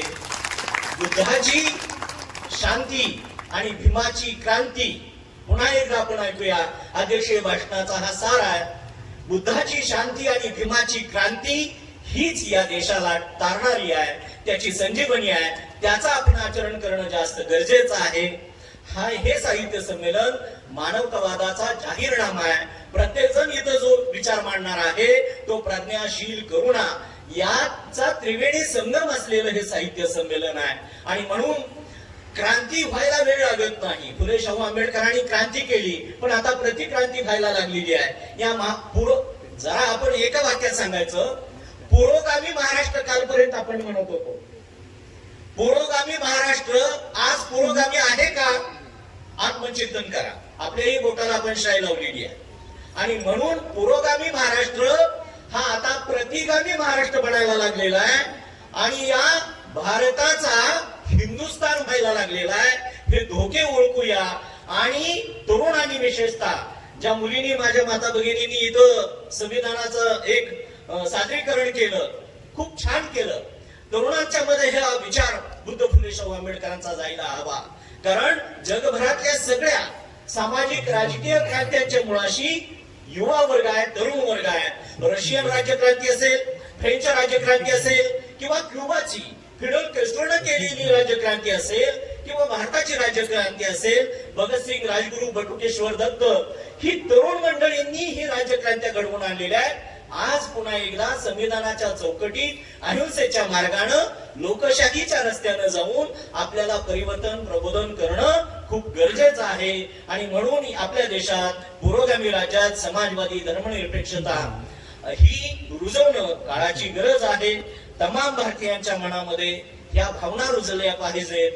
जे महात्मा फुलेंनी सांगितलं होतं, हे रोहिदास जाधवांना आजचं साहित्य संमेलन आणि गेलेली 10 साहित्य संमेलन भरवायची गरज काय? ते फुलेंनी सांगितलं. कधी सांगितलं? 11 जून 1885 ला सांगितलं, ज्ञानोदय मध्ये. कारण क्रांतीची बीज त्या महात्मा फुलेंच्या पत्रात आहेत. समारोपाकडे येतोय मी आतापर्यंत एसपी, आयजी कुणालाही घाबरलो नाही. घाबरतो फक्त इकडून हळूच कोणतरी चिठ्ठी घेऊन येतं. त्या चिठ्ठी येण्याच्या आत मी थांबेल. महात्मा फुलेंनी सांगितलं, मराठी ग्रंथकार सभेस पत्र दिलं, माझ्या घालमोड्या दादा उंटावरून शेळ्या राखणाऱ्या ग्रंथकारास व मोठमोठ्या सभास्थानी आगंतुक भाषण करणारास आम्हा शूद्रास काय काय विपत्ती व त्रास सोसावे लागतात ते तुम्हास कुठून आणि कसे कळणार? आमचं दुःख त्याचं जळतं त्याला कळतं. म्हणून परिवर्तन साहित्य संमेलन, फुले आंबेडकर साहित्य संमेलन, विद्रोही साहित्य संमेलन, समतावादी साहित्य संमेलन, अनेक नावांनी देशभरची साहित्य संमेलन होत आहेत. त्याच्या मुळाशी महात्मा फुलेंचा हा विचार बीजरोपण आहे. बाबासाहेब आंबेडकरांनी विदर्भ साहित्य संघाच्या समोर 2 मे 1954 ला भाषण करताना साहित्यिकांना सांगितलं आणि इशारा दिला, उदात्त जीवन मूल्ये व संस्कृती मूल्ये आपल्या साहित्य प्रकारातून आविष्कृत करा. आपले लक्ष आकुंचित मर्यादित ठेवू नका, ते विशाल बनवा. आपली वाणी 4 भिंतीपुरती मर्यादित ठेवू नका. तिचं चित्त, तिचं जे तेज आहे ते खेडेपाड्यातील अंधार दूर करीत प्रवर्तित करा. आपल्या देशात उपेक्षितांचं, दलितांचं फार मोठं जग आहे, हे विसरू नका. त्यांचं दुःख, त्यांच्या व्यथा नीट समजून घ्या आणि आपल्या साहित्याद्वारे त्यांचे जीवन उन्नत करण्यासाठी झटा. त्यातच खरी मानवता आहे, हे बाबासाहेबांनी सांगितलं साहित्यिकांना. फुल्यांनी सांगितलं साहित्यिकांना. राजर्षी छत्रपती शाहू महाराजांनी काय केलं? शाहीर लहरी हैदर आणि शाहीर भाऊ बक्कड या दोघांना घेतलं आणि करगीर संस्थानामध्ये महात्मा फुलेंच्या विचारांचे सत्यशोधक जलसे त्या काळात लिहून घेतले आणि करगीर संस्थानात फुल्यांच्या सत्यशोधक विचारांचा प्रसार प्रचार करण्यासाठी त्यांनी तयारी केली आणि तो विचार त्या ठिकाणी त्यांनी पेरला. हे फुले शाहू आंबेडकरांचं साहित्यिक काम आहे. आणि म्हणून फुल्यांनी आज आम्ही प्राध्यापक आहोत. बाबासाहेबांच्या आणि संविधानाच्या कृपेनं पहिला आयोग ते 5वा 6वा 7वा आयोगापर्यंत आलो आम्ही. 4-5 आघाडी पगार घेतोय. आमचं प्रमोशन होतंय. आमची पगारवाढ होते. फुल्यांना त्यातलं काही मिळणार नव्हतं. सार्वजनिक सत्यधर्म महात्मा फुले लिहित होते त्यावेळेला अर्धांगवायू झाला. उजवी बाजू त्यांची लुळी पडली. उजवा हात उजवा पाय आणि बोलणं पण जमत नव्हतं. अशा वेळेला राहिलेला सार्वजनिक सत्यधर्म नावाचा ग्रंथ महात्मा फुले यांनी डाव्या हाताने अबकड गिरवून सराव करून वार्धक्याच्या काळामध्ये राहिलेला सार्वजनिक सत्यधर्म ग्रंथ डाव्या हाताने लिहून पूर्ण केला. त्यांना कुठला आयोग मिळणार होता? त्यांचं मत एवढंच होतं, बुडती हे जन न देख डोळा म्हणूनी तळबळा येत असे. हा बहुजन समाज अज्ञानात, अंधश्रद्धेत, व्यसनाधीनतेत, जाती धर्म आणि कर्मकांडात गुंततो आहे. त्यातून त्याला बाहेर काढायचं असेल त्या दलदलीतून तर आपण काम करायला पाहिजे. आणि म्हणून फुल्यांनी डाव्या हाताने तो धर्म ग्रंथ पूर्ण केला आणि 1873 ला तो आपल्या देशाला दिला. अशांचा एक वारसा आपल्याकडे असताना आपल्या साहित्यिकांच्या लेखण्या आज विभूती पूजेत मग्न झाल्या. त्या विद्रोही टोकदार बनल्या पाहिजेत आणि महापुरुषांच्या स्वप्नातला समाज, समताधिष्ठित समाज निर्माण करण्यासाठी कार्यरत राहिले पाहिजेत. शेवटची 2 मिनिटं अध्यक्ष समारोप करताना मी पांढरपेशासमोर कमी जातो आणि जिथं लोक नाकाला रुमाल लावून जिथून कधी एकदा जातोय अशा ठिकाणी जास्त जात असतो आणि त्यांना सांगत असतो तिथं अजून हा विचार जो पोचायला पाहिजे, झोपडपट्टी जो कर्मवीर अण्णांनी, गाडगेबाबांनी नेला, बाबासाहेबांनी नेला, तिथं अजून आपण पोहोचलेलो नाही. त्याला बगल देऊन आपण पुढे जातोय. कारण मी पण पुन्हा मध्यमवर्गीय पांढरपेशी होतोय. त्यांना नावं ठेवता 3.5% आरक्षणाचा लाभार्थी वर्ग कधी त्या 3.5% जमा झाला हे पण आपल्याला कळलं नाही. हे आत्मचिंतन करण्याची गरज आहे. आणि म्हणून फुले आंबेडकरवाद हा सर्वांगीण विकासाचा मूळ पाया आहे. जग चांदावर तर मांग बांधावर. बाराबलू त्यांची गाड्या आणि भटके मुक्तांच्यातलं काही सांगून मी समारोप करणार आहे. जग चांदावर तर काही समाज अजूनही बांधावर. तो बांध सुद्धा त्यांच्या मालकीचा नाही. कित्येक जण आज ही भूमीहीन आहेत, शेतीहीन आहेत आणि बेघर आहेत. दरवर्षी 3,500 दलितांच्या कत्तली या देशात होत आहेत. केंद्राचा अहवाल आहे. आणि म्हणून आजही प्रमाण कमी आहे. पण गावागावात ह्या भोरच्या बाजारात एखादा तरी हलगेवाला तुम्हाला दिसत असेल जो पुरुष असून तो जटा वाढवतोय आणि पोतराज म्हणून हलगी वाजवत फिरतोय. तर माझं म्हणणं असं आहे की हे सगळे महापुरुष माझ्या वाट्याला आले. साहित्य संमेलनाचा अध्यक्ष का झालो तर मी लहानपणी काजळ बळवत होतो, जटा होत्या, पायात चाळ होते. बाई बाई तुमचं लिहिलं काय? पांढरा पंका हिरवी चुळीकडे घालून गरचोळी बाई थळामध्ये जाते, तळतळ पेट करती, तर 6 दिवते करती, 6 जणी समसने, 7वं पोतराज, 8वा डबकरी, 9 खंड पेशवी, 10वी खंड काशी. इथंच झाली दुपारती. कोल्हापूरच्या अंबाबाईच्या नावानं चांगलं म्हणत होतो. डबडंग टपडंग डबडंग टपडंग दारोदार भीक मारत हलगी वाजवत फिरत होतो. अण्णाभाऊ साठेंची फकीरा कादंबरी माझ्या हातात आली. ती वाचून माझ्या घरातल्या कुऱ्हाडीला मी धार लावली आणि आता ठरवलं माझ्या बहुजन समाजावर इथून पुढे कुणी अन्याय अत्याचार करेल त्याला फकीरासारखा लढून अन्यायाला प्रतिकार केल्याशिवाय राहणार नाही. इथून पुढे लिहायचं तर अण्णाभाऊ साठेंसारखं, लढायचं समाजावरच्या अन्यायासाठी तर फकीरासारखं आणि काम करायचं तर फकीरा ज्या महामानवाला अर्पण केली त्या डॉक्टर बाबासाहेब आंबेडकरांच्या सुंदर लेखणीसारखं अशी शपथ त्या वयाच्या 16व्या वर्षी घेतली. जटा कापल्या आणि पोतराजाचा आज प्राध्यापकाचा डॉक्टर झालो. ती कर्मवीर भाऊराव पाटील, रयत शिक्षण संस्था, भारताचं संविधान आणि फुले शाहू आंबेडकरांचं योगदान यामुळे ह्या प्रयत्न इथपर्यंत मी येऊ शकलो आणि संमेलनाचा संमेलनाध्यक्ष होऊ शकलो. त्यावेळेला मात्र मी लक्ष्मीबाईंच्या नावानं उद उद म्हणत होतो. आता उद बंद केलंय आणि बुद्ध बुद्ध म्हणत जगातल्या 9 देशांच्या मध्ये त्या मंडळींच्या बरोबर जाऊन आलो. हे परिवर्तन आहे. आणि म्हणून किरसुनीची भिंड आता बाजूला टाकूया आणि ग्रंथांचे बंडल घरात घेऊया. चौकटीला देवदेवतांचे फोटो लावण्यापेक्षा बुद्ध, फुले, शाहू आंबेडकर, अण्णाभाऊ लहुजी, मुक्ता साळवे यांच्या प्रतिमा आपण लावूया कर्मवीर अण्णा गाडगे बाबांच्या. तर आपल्या घरात मुरळी जन्माला न येता ती या भोर तालुक्याची तहसीलदार होईल, पुणे जिल्ह्याची कलेक्टर होईल, आमच्या वृषाली रणधीर सारखी वाडी या कॉलेजची प्राचार्य होईल. हे कधी होईल तर आपण ही परंपरा ना करूया, देवारे बाजूला सारूया आणि महापुरुषांचा विचार आत्मसात करूया. माझ्या लहानपणी अंगात लक्ष्मीबाईचं वारं येत होतं, हे सांगणं गरजेचं आहे. कर्मवीर अण्णांनी माझ्या अंगापूर गावात रयेची शाखा काढली नसती तर मी बाजारातच आज आलो असतो इथं मोर्चा मागायला. इथं स्टेजवर बसून मान सन्मान घ्यायला अध्यक्ष भाषण माझ्या नशिबात आलं नसतं. आणि म्हणून अंगात येत होतं, अनेकांचे काहीतरी समस्या सोडवत होतो. मुद्दा हा आहे की आता अंगातलं का बंद झालं, कारण अंगात आता शरीरात शरद गायकवाडच्या रक्ताच्या थेंबा थेंबात बुद्ध, फुले, शाहू आंबेडकर, भारतीय संविधान, अण्णाभाऊ साठे आणि लहुजी साळवेचा विचार रुजलेला आहे. त्यामुळे आरपार हा बदल झालेला आहे. हलगीवरची बोटं जी आहेत बहुजन समाजाची ती संगणकावर पडली पाहिजेत, कीबोर्डवर पडली पाहिजेत. आपण ITI मध्ये आहे की IIT मध्ये आपण जायला पाहिजे. जे परप्रकाशित आहेत ते स्वयंप्रकाशित व्हायला पाहिजेत. जे 2500 वर्षापूर्वी बुद्धानं सांगितलं अतत दीप भव, स्वयंप्रकाशित व्हा. चंद्रासारखं परप्रकाशित होऊ नका. सूर्याचा प्रकाश चंद्र घेतोय, चंद्र पृथ्वीला प्रकाश देतोय, तर आपण स्वयंप्रकाशित होऊया असा विचार आपण घेऊया. दोरखंडाचं जे चाक आहे अजूनही ती चाकं फिरतायत, ती मोडून टाकूया. दोरखंडाचं चाक मोडूया आणि धम्माचं चक्र अधिक गतिमान करूया. हे या साहित्य संमेलनातून आपण संदेश घेऊन जाऊया. वाघ्या मुरळी ह्या प्रथा कायद्यानं नष्ट झाल्या तरी सीमा भागात आजही दिसत आहे. दुर्दैव आहे. तर त्या वाघ्या मुरळी वाघासारख्या त्या जगायला पाहिजे, डरकाळी पडायला पाहिजेत, त्या माणसात यायला पाहिजे, त्या IAS IPS अधिकारी व्हायला पाहिजेत. मंदिराकडे पाठ करूया आणि विहाराकडे तोंड करूया. सारा भारत बौद्धमय करूया. त्याच्यासाठी मला जे करता येण्यासारखं आहे ते कसं करता येईल. मांगवाड्याला नालंदा, महारवाड्याला तक्षशिला आणि चांबारवाड्याला सारनाथ बनवूया. त्याच्यासाठी हा जागर घालूया.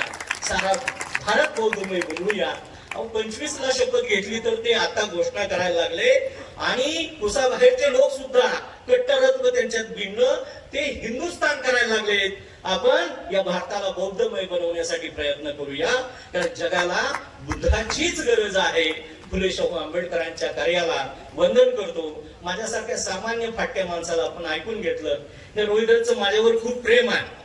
ह्या फाटक्या माणसाला, शिक्षकाला, मास्तरला उचलून आणलंय आणि अध्यक्षपद, कारण याच्यापूर्वी उत्तम कांबळे, रजिया पटेल, नागनाथ कोतापल्ले, रावसाहेब कसबे, हरी नरके या मंडळींना अध्यक्षपद जे दिलं त्यांच्या या महापुरुषांच्या पावलातल्या धुळीचा कण बनण्याची क्षमता माझ्या अंगी दिली.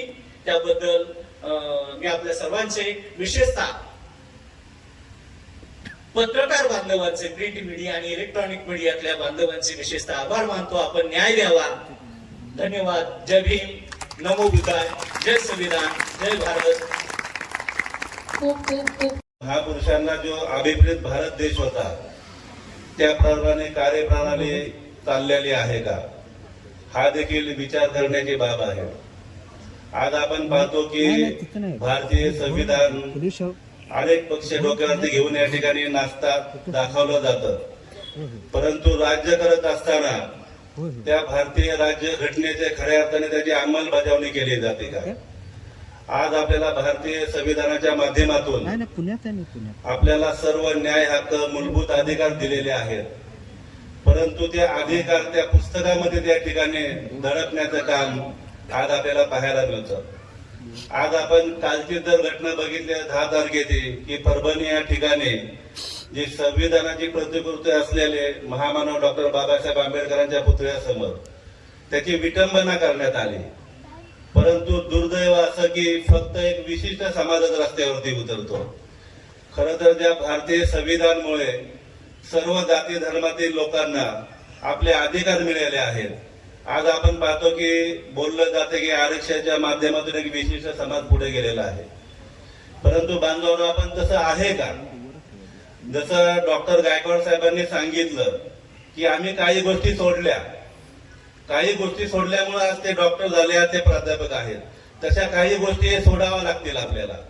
परंतु आज बोललं जातं की फक्त एक विशिष्ट समाज त्या ठिकाणी पुढे जात आहे, परंतु तसं बांधवाने नाही. कारण का एक विशिष्ट समाज जो आहे तर खऱ्या अर्थाने फुले शाहू आंबेडकर, छत्रपती शाहू महाराज असतील, अण्णाभाऊ साठे असतील, ह्या महापुरुषांचे विचार घेऊन तो समाज पुढे चाललेला आहे. मी या फुले शाहू आंबेडकर प्रसारक जे मंडळ आहे या मंडळाला धन्यवाद देतो की या मंडळाच्या माध्यमातून आज गेले 9 वर्ष, आज 10वं वर्ष हा प्रसार, हे जे महापुरुष आहेत त्यांचा प्रसार, त्यांच्या विचारांचा प्रसार करण्याचं काम हे मंडळ करत आहे. आज या भोर नगरीमध्ये मला देखील अभिमान वाटतं की या भोर जे छत्रपती शिवाजी हायस्कूल आहे, ज्युनियर कॉलेज आहे, इथं माझं 5वी ते 12वी पर्यंत शिक्षण माझं या ठिकाणी झालं. वाटतं बऱ्याच लोकांना माहीत देखील नसेल, परंतु आज त्याच प्रांगणामध्ये आज या कार्यक्रमाचं मला स्वागत अध्यक्ष या ठिकाणी आपल्या मंडळाच्या वतीने देण्यात आलेला आहे. मी आपल्याला खरंच धन्यवाद देतो आणि स्वतःला भाग्य समजतो की ज्या शाळेमध्ये या ठिकाणी ज्या प्रांगणामध्ये मी शिकलो त्या ठिकाणी विचारपीठावरती आज मला हा बहुमान मिळाला आहे. बांधव या ठिकाणी मंडळ आपण पाहिलं की अनेक देशामध्ये देखील मंडळाचा प्रसार होत आहे. बाबासाहेबांचा पुतळा बसवलेला आहे. बांधव बाबासाहेबांचे पुतळे हे बसवलेच पाहिजे, परंतु बाबासाहेबांचे जे विचार आहेत हे विचार खऱ्या अर्थाने आपल्याला समाजापर्यंत पोहोचवण्याची गरज आहे.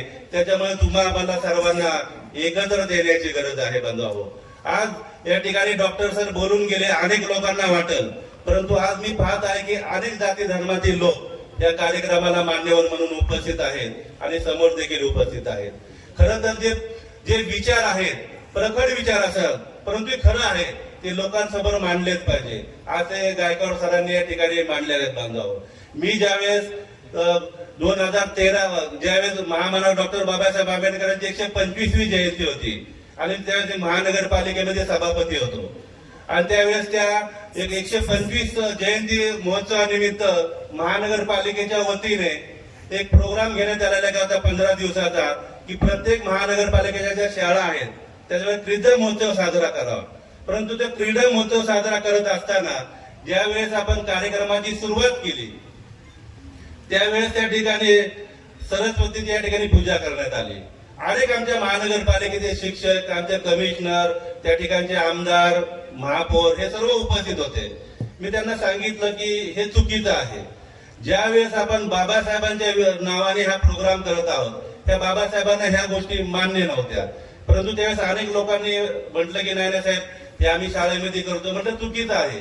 खरं तर हा विद्यार्थी शाळेतून घडतो, परंतु शाळेतून घडत असताना जर त्याला खरं शिक्षण मिळालं तरच डॉक्टर गायकवाड सरांसारखे या ठिकाणी विद्यार्थी आणि पुढे ते विचारवंत घडू शकतात.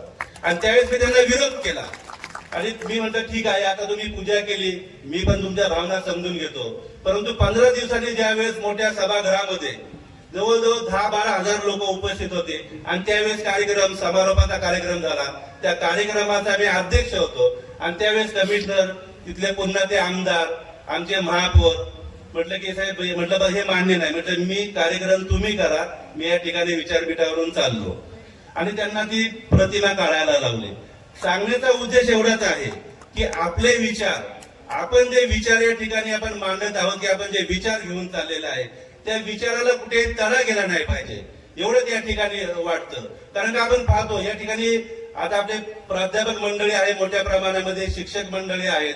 आपण खऱ्या अर्थाने ज्यावेळेस शिकवतात त्यावेळेस खऱ्या अर्थाने त्या संविधानाची जाणीव आपण विद्यार्थ्यांना करून दिली पाहिजे. आज या मंडळाचे जे प्राध्यापक आहेत निश्चितच ते करत आहेत, परंतु प्रत्येक शाळेमध्ये प्रत्येक कॉलेजमध्ये ह्या गोष्टी घडल्या पाहिजेत. आज आपण पाहतो की खऱ्या अर्थाने लोकांना ज्या गोष्टी शिकायला पाहिजेत, विद्यार्थ्यांना ज्या गोष्टी शिकवल्या पाहिजेत त्या गोष्टी या ठिकाणी शिकवल्या जात नाहीत. आणि त्याच्यामुळे काय होतं की विद्यार्थी हा घडला पाहिजे, खऱ्या अर्थाने जे चांगला घडला पाहिजे तो या ठिकाणी विद्यार्थी घडत नाही. बांधव आणि मग पुढे गेल्यानंतर तो भले कुठल्याही क्षेत्रामध्ये जाव तो कुणालाही न्याय देऊ शकत नाही. आणि आज हे असं घडत असताना खऱ्या अर्थाने जे अशा प्रकारची जी आपली मंडळं आहेत किंवा फार मोठे साहित्यिक आहेत, हे आज या देशामध्ये महाराष्ट्रामध्ये काम करत आहेत. आणि आज फुले शाहू आंबेडकर विचार प्रसारक जे मंडळ आहे त्यांच्या माध्यमातून जर ही जनजागृती होत असेल तर ही खूप मोठी गोष्ट आहे. पावर गेली का? आणि हे विचार हे समाजापर्यंत पोहोचवले पाहिजेत बांधव. आज या मंडळाच्या माध्यमातून आज आपल्या भोर तालुक्याला खऱ्या अर्थाने एक इतिहास आहे. आज भोर तालुक्यामध्ये आपण पाहतो की आताच उल्लेख केला की 1957 मध्ये जे खासदार निवडून आले होते त्यावेळेचे शेड्यूल कास्ट फेडरेशनचे जे 9 खासदार निवडून आले होते देशामध्ये, त्याच्यामधले आपले भोर तालुक्याचे आदरणीय दिवंगत खासदार बाळासाहेब साळुंखे होते. परंतु त्यांच्यानंतर या ठिकाणी आपण पाहतो की जी चळवळ असायला हवी होती ती चळवळ या भोर तालुक्यामध्ये आपल्याला पाहायला मिळत आहे का? परंतु आज कालांतराने का होईना परंतु त्या चळवळीला एक चांगली दिशा मिळालेली आहे. आणि फार मोठे जे आपले या ठिकाणी शिक्षक आहेत ते चळवळ या ठिकाणी पुढे नेण्याचं काम करत आहेत. यांना मी सर्वांना धन्यवाद देतो. आणि मला वाटतं आवाज देखील पुढे पोहोचत नाही, त्याच्यामुळे मी जास्त वेळ या ठिकाणी मला वाटतं घेत नाही.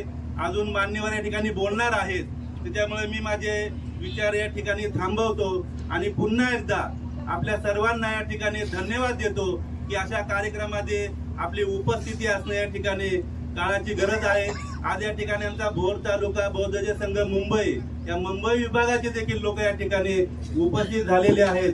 त्या सर्वांना या ठिकाणी धन्यवाद देतो आणि मी इथेच सांगतो आणि पुन्हा एकदा आपल्या सर्वांचं या ठिकाणी स्वागताध्यक्ष या नात्याने स्वागत करतो. धन्यवाद. जय हिंद, जय महाराष्ट्र, जय भीम. तर एकदा कोण्या एका जंगलाला प्रचंड आग लागली. आग लागलेली दिसते पण आपल्याकडे आग कुणी लावली हे कधीच कळत. आग दिसते, आग लावणारे दिसत नाही. परभणीमध्ये विटंबना होते, विटंबना करणारे कळत नाही. तशी ती आग होती. इतकी मोठी आग लागली की स्वतःला वाचवण्यासाठी जंगलातले सगळे मोठे प्राणी, छोटे प्राणी, सरपटणारे प्राणी जीव वाचवण्यासाठी पळून जायला लागले. अशा परिस्थितीमध्ये एक छोटी चिमणी काय जवळ करा तर म्हणजे माईक शिवाय सुद्धा आवाज येईल माझा. माईक ही माझ्या दृष्टीने एक चंगळवाणी गोष्ट आहे. खूप उशिरा मिळालाय माईक आम्हाला.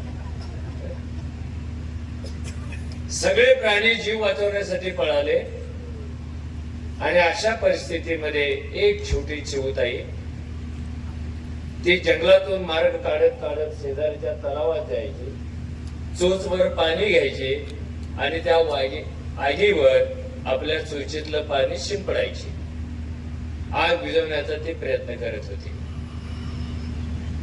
तिचा हा प्रयत्न, आग विझवण्यासाठी तिचं हे युद्ध जंगलातल्या एका प्राण्याने पाहिलं. तो लपून बसलेला होता. तो म्हणाला, काय येणे चिमणी आहे, एवढी मोठी आग आहे, चिमणी किती, तिची चोच किती, चोचीतलं पाणी किती आणि ही एवढी मोठी आग विझवायला निघालेली आहे. काय ग चिमणी, येडीबिडी आहे का? तू हे कशाला करतेस? त्याच्याऐवजी स्वतःचं रक्षण करण्यासाठी पळून जा. ते तू का करतेस? चिमणीने जे उत्तर दिलं ते रोहिदास जाधवाने आजच्या संमेलनामध्ये प्रात्यक्षिकाच्या स्वरूपामध्ये आणलेलं आहे. तिने काय उत्तर दिलं? मला माहिती आहे माझ्या चुचीतल्या थेंबामुळे आग विझणार नाहीये, तरी मी प्रयत्न करते. आग विझल्यानंतर उद्या कुणीतरी आगीची चिकित्सा करतील, इतिहास लिहितील आणि त्या इतिहासामध्ये कदाचित आग लावणारे शोधले पण जाते. मी एवढ्यासाठी आग विझवते की उद्याच्या इतिहासामध्ये आग लावणाऱ्यांच्या यादीत माझं नाव येऊ नये, तर आग विझवणाऱ्यांच्या यादीत यायला. हे जे सन्मानासाठी 4 मोठी माणसं आपण निवडलेली आहेत, ही आज ही चिमणीच्या भूमिकेत पर्यावरणातल्या आगी विझवण्याचं काम करतात, म्हणून त्यांना हा पुरस्कार मिळालेला. आणि किती वेगळ्या वेगळ्या आगी पाहतोय आपण, किती वेगळ्या वेगळ्या आगी पाहतोय. सगळ्या क्षेत्रात आग लागलेली आहे आणि शिक्षणापासून त्याची सुरुवात आहे. किती मोठी आग आहे. सरकारी शाळा विकल्या जाणार आहे, 76 शाळा, 1000 शाळा यंदा, आणि त्या मोस्टली बिर्ला, अंबानी आणि अदानी, टाटा घेणार आहे. जर या देशातल्या शाळाच विकल्या जात असतील तर एक मोठा समूह तो जाईल कुठं, त्याचं आयुष्य पेटेल. अशा लोकांचं आयुष्य पेटू नये म्हणून कर्मवीर भाऊराव पाटलांनी आणि बाबासाहेबांनी प्राधान्याने शिक्षण संस्था चालू केल्या. प्राधान्याने, कारण ह्या दोघांच्याही ओठावर महात्मा फुल्यांचं सूत्र आणि तत्व होतं, विद्येविना मती गेली. या देशातल्या माणसाच्या दुःखाचं कारण काय? अविद्या. आणि त्याच्याकडे विद्या नसल्यामुळं 5000 वर्षे तो कोणत्या तरी धर्माचा, कोणत्या तरी स्मृतीचा, कोणत्या तरी राजाचा, कोणत्या तरी व्यवस्थेचा गुलाम आहे. आणि त्या व्यवस्थेने माणूस म्हणून असणारी त्याची ओळख, त्याचा चेहरा असा पुरतडून टाकलेला आहे. माणसाने हरवलेला चेहरा, त्याचा उरबडून घेतलेला चेहरा देण्याचा प्रयत्न म्हणजे भाऊराव पाटलांची शिक्षण संस्था. हे छोट्या किती मुलं पदव्या घेतात, कोण काय शिकतात आणि कोण पदवी झालं, याच्या पलीकडची गोष्ट आहे. पदव्या कुणी पण देईल, हरवलेला चेहरा कोण देणार आहे? कॉलेज कुणी पण चालू करेल, हिसकावून घेतलेला आत्मसन्मान कोण देणार आहे? ते तत्व भाऊरावांच्या शिक्षण संस्था स्थापन करण्यामागे होतं आणि बाबासाहेबांच्या मागे तेच होतं. रयत मधून किती कोटी मुलं बाहेर पडले असतील मला माहिती नाही, पडत राहणार. हे जे बाहेर पडले रयत मधून, यांना एक श्रमाचा संस्कार मिळाला. श्रमातून शिक्षण, घामातून शिक्षण, कष्टातून शिक्षण. त्यामुळे ही जी पिढी कोट्यावधी पोरांची तयार झाली, शिक्षण घेतल्यानंतर या पिढीने स्वतःला छानपैकी घडवलेला आहे. जर महाराष्ट्रातला मध्यम वर्ग काउंट करायचा असेल तर त्या मध्यम वर्गातले निम्मे रयत मधून आलेले विद्यार्थी, त्याचा मध्यम वर्ग झाला. हे साक्षर झाले, हे पदवीधर झाले, त्यांना श्रमाचं महत्व पटलं. आणि मी नेहमी सांगतो, महाराष्ट्रात रयत शिक्षण संस्था जन्माला आली नसती तर महाराष्ट्र साक्षर व्हायला अजून 100 वर्षाचा विलंब लागला असता.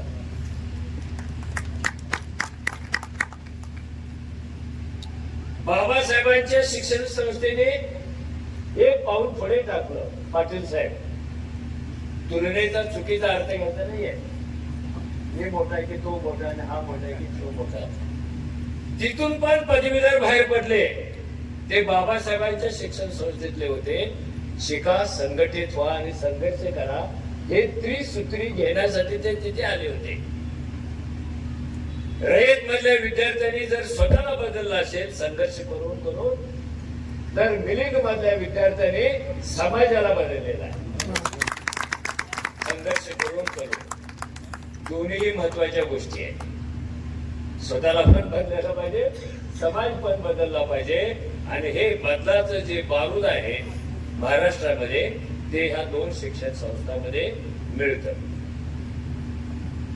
त्यांची परंपरा चालवणं खूप अवघड आहे. जय भीम म्हणणं, नमो बुद्धाय म्हणणं जगातली सगळ्यात सोपी गोष्ट आहे, पण परंपरा चालवणं ही मोठी अवघड गोष्ट आहे. रोहिदासने अजून एक केलं, की बाबासाहेबांच्या पक्षात राहून पहिल्यांदा निवडून आलेले साळुंखे, ते इथल्या औंध संस्थानामध्ये शिक्षण खात्याचे मंत्री पण झाले, अनेक सामाजिक कामं केली. त्यांचं मरणोत्तर स्मरण व्हावं, नव्या पिढीमध्ये त्यांचं नाव रुजावं, यासाठी साळुंखेच्या नावाने सुद्धा एका पार्लिमेंटरीयनला त्यांनी पुरस्कार, ही छोटी गोष्ट आहे त्यांच्या दृष्टीने, सत्कार केला, त्यांचा सन्मान केला, त्यांचं अभिनंदन केलं, त्यांचं कौतुक केलं, त्यांना प्रेरणा दिल्या. साळुंखेच्या मध्ये आणि आत्ताच्या लोकप्रतिनिधींच्या मध्ये एक मूलभूत फरक आहे. मी पण पत्रकार झाल्यानंतर 32 वर्षे विधानसभेचं आणि पार्लमेंटचं राजकारण सभागृहात गॅलरीमध्ये जाऊन बसून पाहिलेलं. फरक काय की साळुंखे साहेबांनी आपल्या 5 वर्षाच्या कारकिर्दीमध्ये इथल्या अस्पृश्यांचा, त्यांच्या प्रश्नांचा ते मांडण्यासाठीचा एक बुलंद आवाज त्या लोकसभेमध्ये उठवला होता. आणि फरक कुठे येतो? या 5 वर्षामध्ये त्यांनी एकदा पण चारोळी केलेली नव्हती.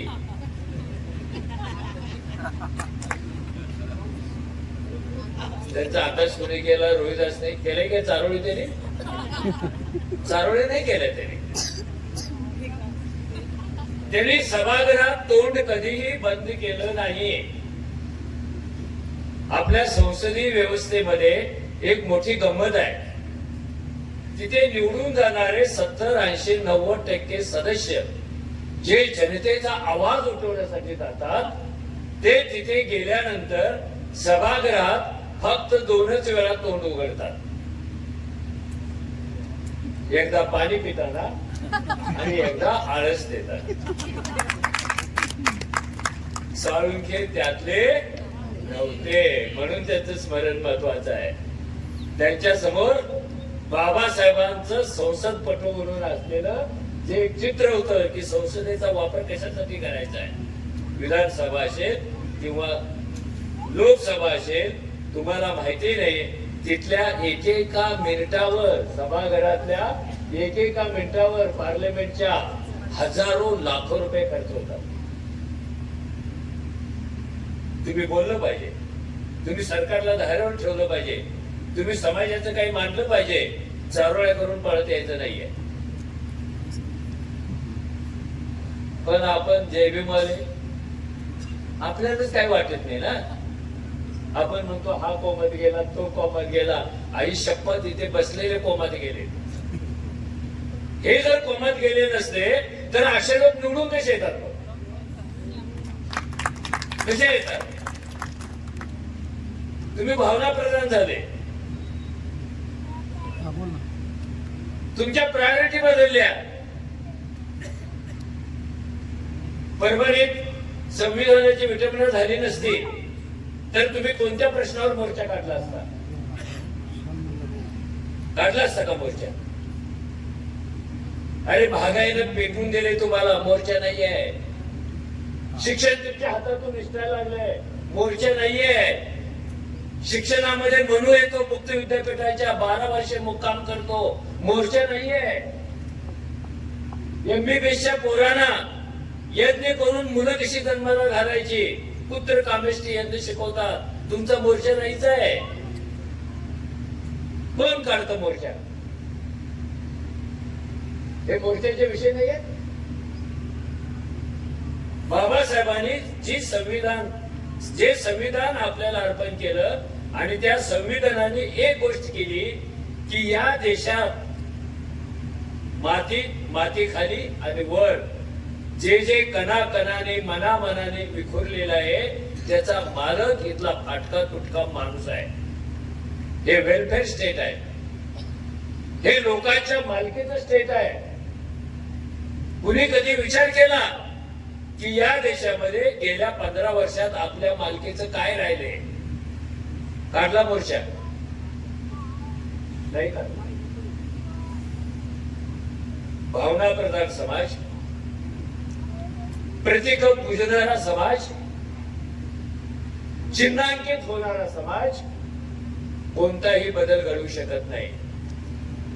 जर बदल घडवायचा असेल तर बाबासाहेबांच्या बुद्धाच्या प्रेम मधून बाहेर पडायला पाहिजे आणि त्यांचे विचार घेऊन मैदानावर लढायला पाहिजे, मग बदल होतो. हे चिन्हांकित समाज काहीच नाही करू शकत. कोणत्या समाजाने केलंय? सिंबॉल मध्ये अडकणारा समाज त्याच्यातच मरतो आणि व्यवस्था त्याला सिंबॉल वाटण्याचं काम करते. गावोगाव बाबासाहेबांचे पुतळे उभा करणार. का बरं प्रत्येक तालुक्याला मेडिकल कॉलेज चालू करत नाही? गावोगाव इंटरनॅशनल स्कूल का नाही चालू करत? गावोगाव रोजगार हमी केंद्र का नाही चालू करत? गावोगावची महागाई का कमी नाही करत? ते करायचं नाहीये. ते केलं तर तुम्ही सिंबॉल मधून बाहेर पडता. सिम्बॉलायझेशन आहे. अशा काळामध्ये थोडं तत्वावर पण बोलायला पाहिजे, थोडं विचारावर पण बोलायला पाहिजे. आणि ते बोलत असताना तुमचे प्रश्न इतिहासावर पोवाडे करून कधी सुटत नसतात, तर ते विद्रोही, परिवर्तनवादी, वास्तववादी कविता करून सुटत असतात. कुठे अडकलोय आपण? गेल्या 10 वर्षात आपला रोल काय होता? मला तरी असं वाटतं की येत्या 4 ते 5 वर्षात ना आपल्या देशामध्ये संविधान बचाव 7 चालू होणार आहे. कुणी काहीच बोलणार नाही. काही झालं, पाऊस का नाही पडला, संविधान बचाव. कोरोना का आला, संविधान बचाव. बेकारी का आली, संविधान बचाव. हे का आलं? हे आपोआप आलेलं आहे की कुणी तुमच्यावर लादलेलं आहे?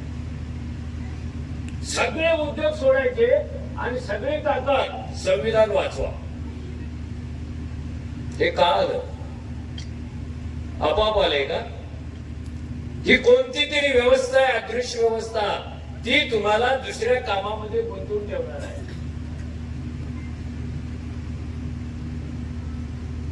विचार करा. संमेलन आहे त्यामुळे, कारण संमेलनातच अशा गोष्टीची चर्चा होऊ शकते. आपल्याला कधी हुंदकाच फुटला नाही. फुले शाहू आंबेडकरांचा महाराष्ट्र म्हणून रोज श्वास घेतो आपण, रोज श्वास घेतो. काही झालं तर फुले शाहू आंबेडकर. तो महाराष्ट्र हिंदुत्ववाद्यांनी सहजपणे काढून कसा घेतला तुमच्या हातातून? कोण जबाबदार आहे? कोण जबाबदार आहे? आपला महाराष्ट्र, आपल्या विचारांचा महाराष्ट्र आपल्या मुठीतून सहजपणे काढून कोणी घेतला? कविता लिहिणार आहे का? कविता लिहिता? भाषण करता?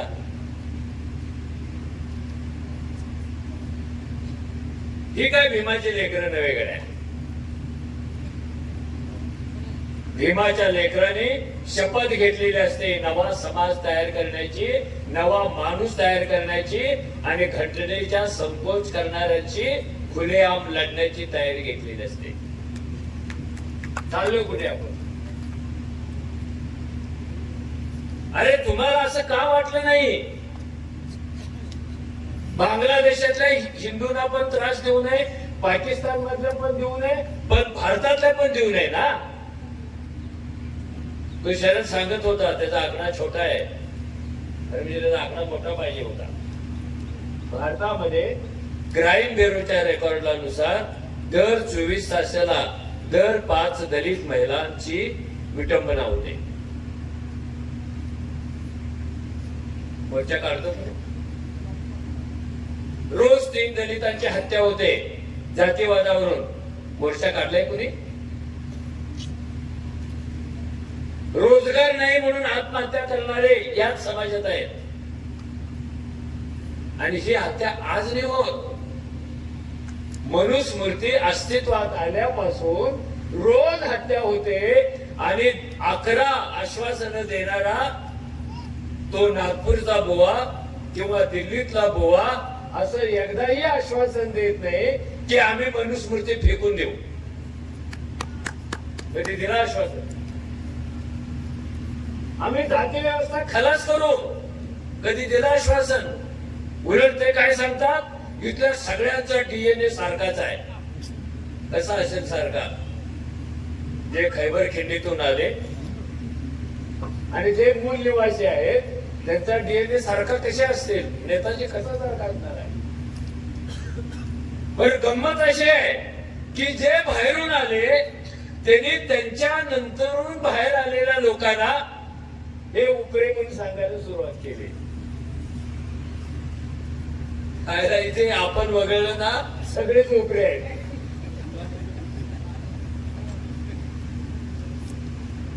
हे सगळेच उपरे आहेत. मोगल कोण, ब्रिटिश कोण, पोर्तुगीज कोण, आर्य कोण, डच कोण, गजनी कोण, अरे आपला काही संबंध नाही. फरक एवढाच आहे, काही आक्रमक परकीय सभ्य होते, कारण ते आले, त्यांनी लुटलं, अजून लुटलं, पण त्यांनी इथे कायमचा मुक्काम नाही केला. कायमचा मुक्काम दोघांनीच केला. एक आर्याने केला आणि बाबरानंतर मोगलांनी केला. आता ह्यांच्यात भांडणं, मूळ निवासी कोण आणि मग आम्ही कोण? भांडण त्यांच्यापैकी मूळ निवासी कोण? आणि जो मूळ निवासी आहे त्याला तुम्ही कुत्र विचारतच नाहीये. आणि गंमत म्हणजे हे येडशा ते कधी छातीवर हात ठेवून सांगतच नाही, येस मी मूळ निवासी आहे. कधीतरी हिंमत करून बोललं पाहिजे, नाहीतर आधार कार्डाचे लाडक्या बहिणीचे हकदार व्हाल. जो फुले शाहू आंबेडकरी आहे तो न्यायाचा जसा विचार करतो तसा तो सामाजिक न्यायाचा सुद्धा विचार करतो. म्हणून ही परंपरा क्रांतिकारी. बायांना पैसे देण्यात आमचा काहीच नाही विरोध. माझ्या भावाच्या बायकोला पण मिळतं, माझ्या बायकोला मिळत नाही कारण कारने घात केला आमचा. कार असेल तर मिळत नाही, विकूनच टाकावं असं वाटत होतं मला, पण पुन्हा मिळणार नाही म्हणून मी काही विकली नाही. आपला मुद्दा तो नाही आहे. त्यांना अजून 2000 द्या. मुद्दा काय? या देशातले 80 कोटी लोक सरकारने फेकलेल्या धान्याचा तुकडा खाऊन जगण्याच्या अवस्थेमध्ये काय गेले? हे काय गेले? 80 कोटी. अरे अमेरिका, युरोप सगळ्यांची लोकसंख्या एकत्र केली ना तरी 80 कोटी येते. साला हा कोणता देश आहे की जिथे 80 कोटी लोक सरकारने फेकलेला तुकडा आपल्यापर्यंत कधी पोहोचतो याची वाट बघतायत? कोणती महाशक्ती आहे? हा कोणता विश्वगुरु आहे? विचार नाही करायचा. 1500 रुपये देणं महत्वाचं नाही, ती घेण्याची, लाचार होण्याची वेळ माझ्या बहिणीवर कुणी आणली हा महत्वाचा प्रश्न आहे. कुणी आणली 1500 रुपये? अरे तिच्या मनगटाला काम का नाही दे? तिला नोकरी का नाही दे? तिने पिकवलेल्या उत्पादनाला भाव का नाही दे? तिच्या घामातून पैसा तयार होईल अशी व्यवस्था का नाही करत? काहीच नाही करायची. तुला 1500 आणि आता स्पर्धा लागणार आहे. महाराष्ट्रात 1500 तर दिल्लीत 2100 रुपये. जा दिल्ली जाऊन राहा, निवडणुका झाल्यानंतर परत या इकडे. हे कोणतं वेलफेअर स्टेट आहे? आणि बाबासाहेबांचं कोणतं वेलफेअर स्टेट होतं? राज्यघटनेमध्ये जगण्याचा हक्क दिलेला आहे, पण जगण्यासाठी कष्टाची गरज, पैशाची गरज, नोकरीची गरज. म्हणून दुसरा एक हक्क आहे, कोणताही भेदभाव न करता सगळ्यांना नोकरी मागण्याचा, बढती मागण्याचा पण हक्क आहे. त्या हक्काविषयी मोदी कधीच नाही बोलत. भाई और बहनों, और 10 रुपये बढ़ाऊंगा, और 15 रुपये. अरे तू आणलेत का पैसे गुजरात मधून? अरे आमच्या टॅक्स मधले पैसे मला इन्कम टॅक्स लावायचा आणि माझ्या आईला 1500 रुपये द्यायचे. तू आणला 1500 तिकडून. हे काही वातावरण चांगलं नाहीये. संविधानावरच तुम्ही काम करावं असं एक षडयंत्र या देशात 14 पासून काम करतं. 14 पासून. आणि हे जे आहे आपले नेताजी म्हणजे नितीनजी सांगत होते की ते ऑर्गनायझर मध्ये तो एक आला, पण त्याच्या अगोदर पश्चिम महाराष्ट्रातल्या एका शंकराचार्याने घटना मंजूर झाल्या झाल्या एक निवेदन काढलं होतं कोल्हापूर जवळच्या शंकराचार्याने. जिरगे शास्त्री, मुक्कामपोट संकेश्वर, जिल्हा बेळगाव. आणि त्यांनी जे विधान केलं इतकं घाणेरडं विधान गेल्या 75 वर्षात कोणीच नाही केलेलं. पण आपल्याला कुठे माहितीये, आपल्याला घाई झाली राव. संविधान तिची प्रेम, त्याला निळा रंग लावा, तिला मेणबत्ती लावा, मग त्रिशरण म्हणा, मग अरे तुम्हाला सापळ्यात टाकलेला आहे. विसरून नका जा. जिरगे शास्त्रीने काय सांगितलं होतं? लोक म्हणतात आज या आपल्या देशाला संविधान मिळाले, पण महाराजा पोराने लिहिलेलं संविधान हा देश स्वीकारणार नाहीये. तो संपलाय का विचार? तो संपलाय का विचार? तुमची मन स्वच्छ झालेली आहेत का? म्हणजे एकीकडे घटनेचा आदर करण्याचं नाटक करायचं आणि दुसरीकडे घटनात्मक संस्थांची वाट लावायची. जे विश्व हिंदू परिषदेच्या नेत्यांनी बोलायला पाहिजे ते कोणत्या तरी उच्च न्यायालयाचा न्यायाधीश बोलतो. हा देश कोणाचा आहे? बहुसंख्याकाचा आहे. मग बहुसंख्याक कोण आहे तिथे? बहुसंख्याक तर आपण आहोत, पण आपल्या हातात काय? ना जाणवत, ना वर, ना रेशीमबाग. आपल्या हातात ठेवले का इथे? बहुसंख्याकांच्या नावाने कुणीतरी अभिजन बहुजनांच्यावर सत्ता गाजवतो. आणि बहुजन नागपूरमध्ये जाऊन शक्ती प्रदर्शन करून मंत्रिमंडळात आपला समावेश करा अशी मागणी करतो आणि मागणी पूर्ण करणारा अभिजन असतो.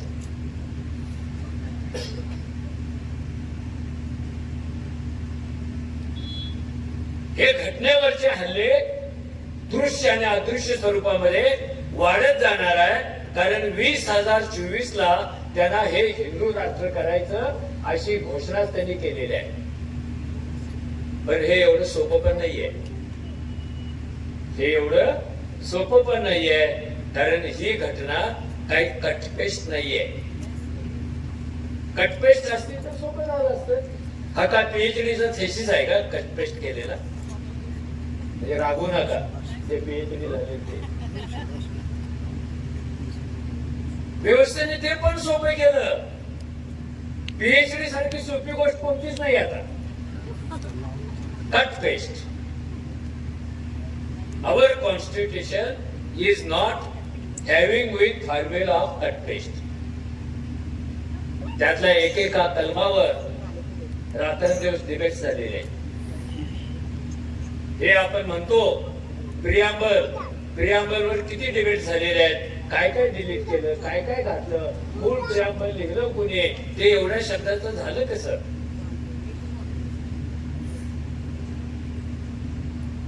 मित्र हो, ही सगळी जी भीमाची पाखरं आहेत ना, ही आतून अस्वस्थ झालेली आहेत. ती सांगत नाही अपमान होतो म्हणून, पण प्रत्येकाच्या अंतरंगात डोकवा चिव चिव चिव चिव असं कान लावून बघा, ऐकू येतो चिव चिव. आणि भीमाची लेकरं म्हणजे नौबुद्ध नव्हे. भीमाची लेकरं इथे 90% आहेत.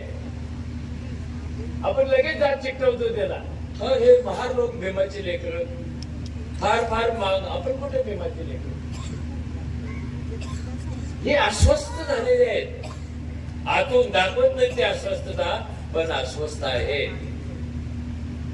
खूप जवळून कान लावला तर आतले फडफड पण ऐकू येते, चिवचिवाट ऐकू येतो, फडफड ऐकू येते. पण कान लावायला वेळ कोणाकडे?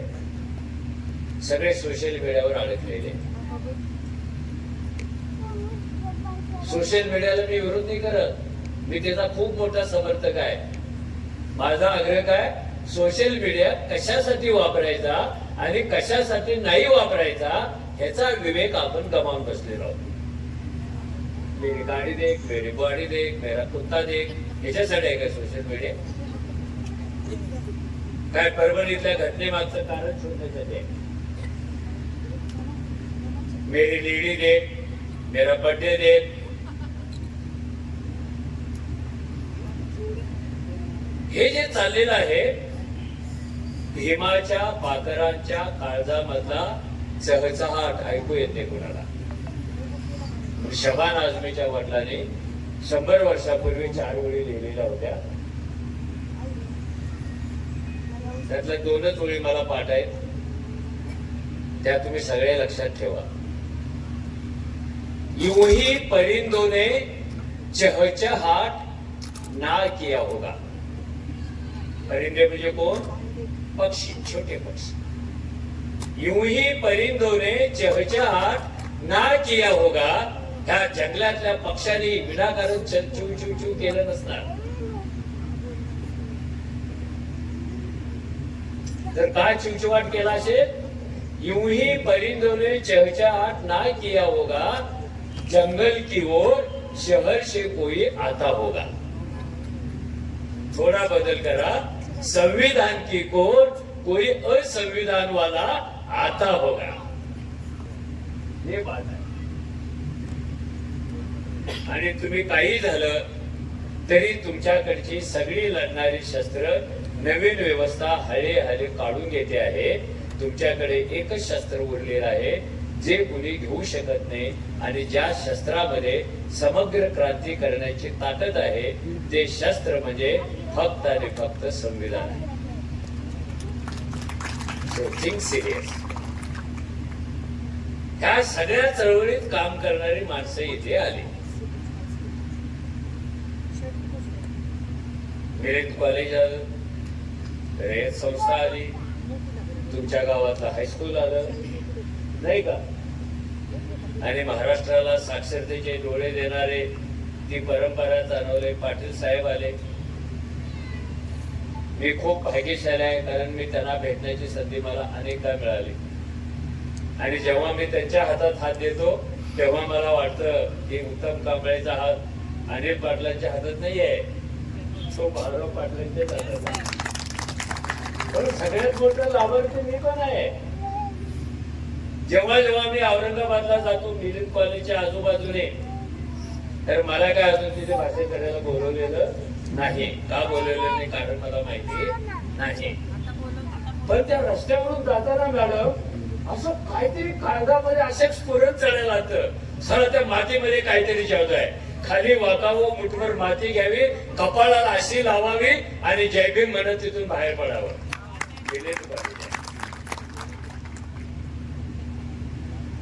कुठून कुठून माणसं तुम्ही निवडलेली आहेत.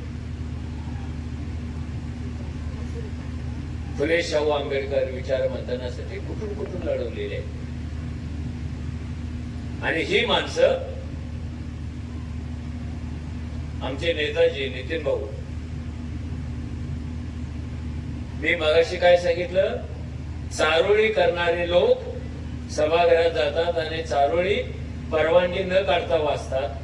टाळ्या वाजवल्या की त्यांना वाटतं चारोळीचं कौतुक केलं, तर ते कौतुक नसतं, ते चिटिंग आहे, ते हेट आहे.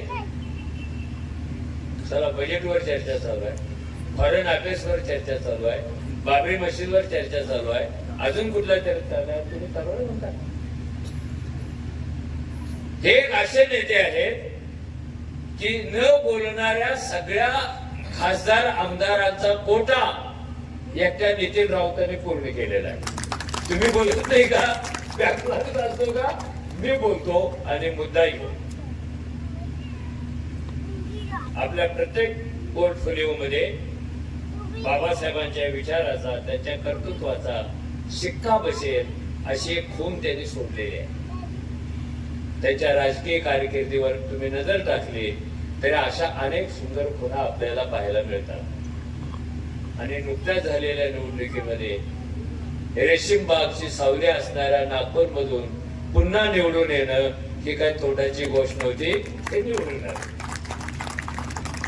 त्यामुळे हे जे लढणारे लोक आहेत, विचार करणारे लोक आहेत, त्यांच्या मागे उभं राहणं, त्यांच्या पुढे पण उभं राहणं. नुसतंच मागे उभा राहू नका, कारण हल्ले फोडून होत आहे.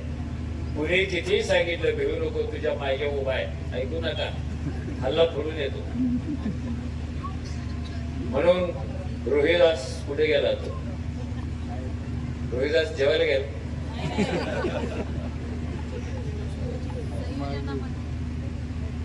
जेवायचा आग्रह कुणी नाही करायचा.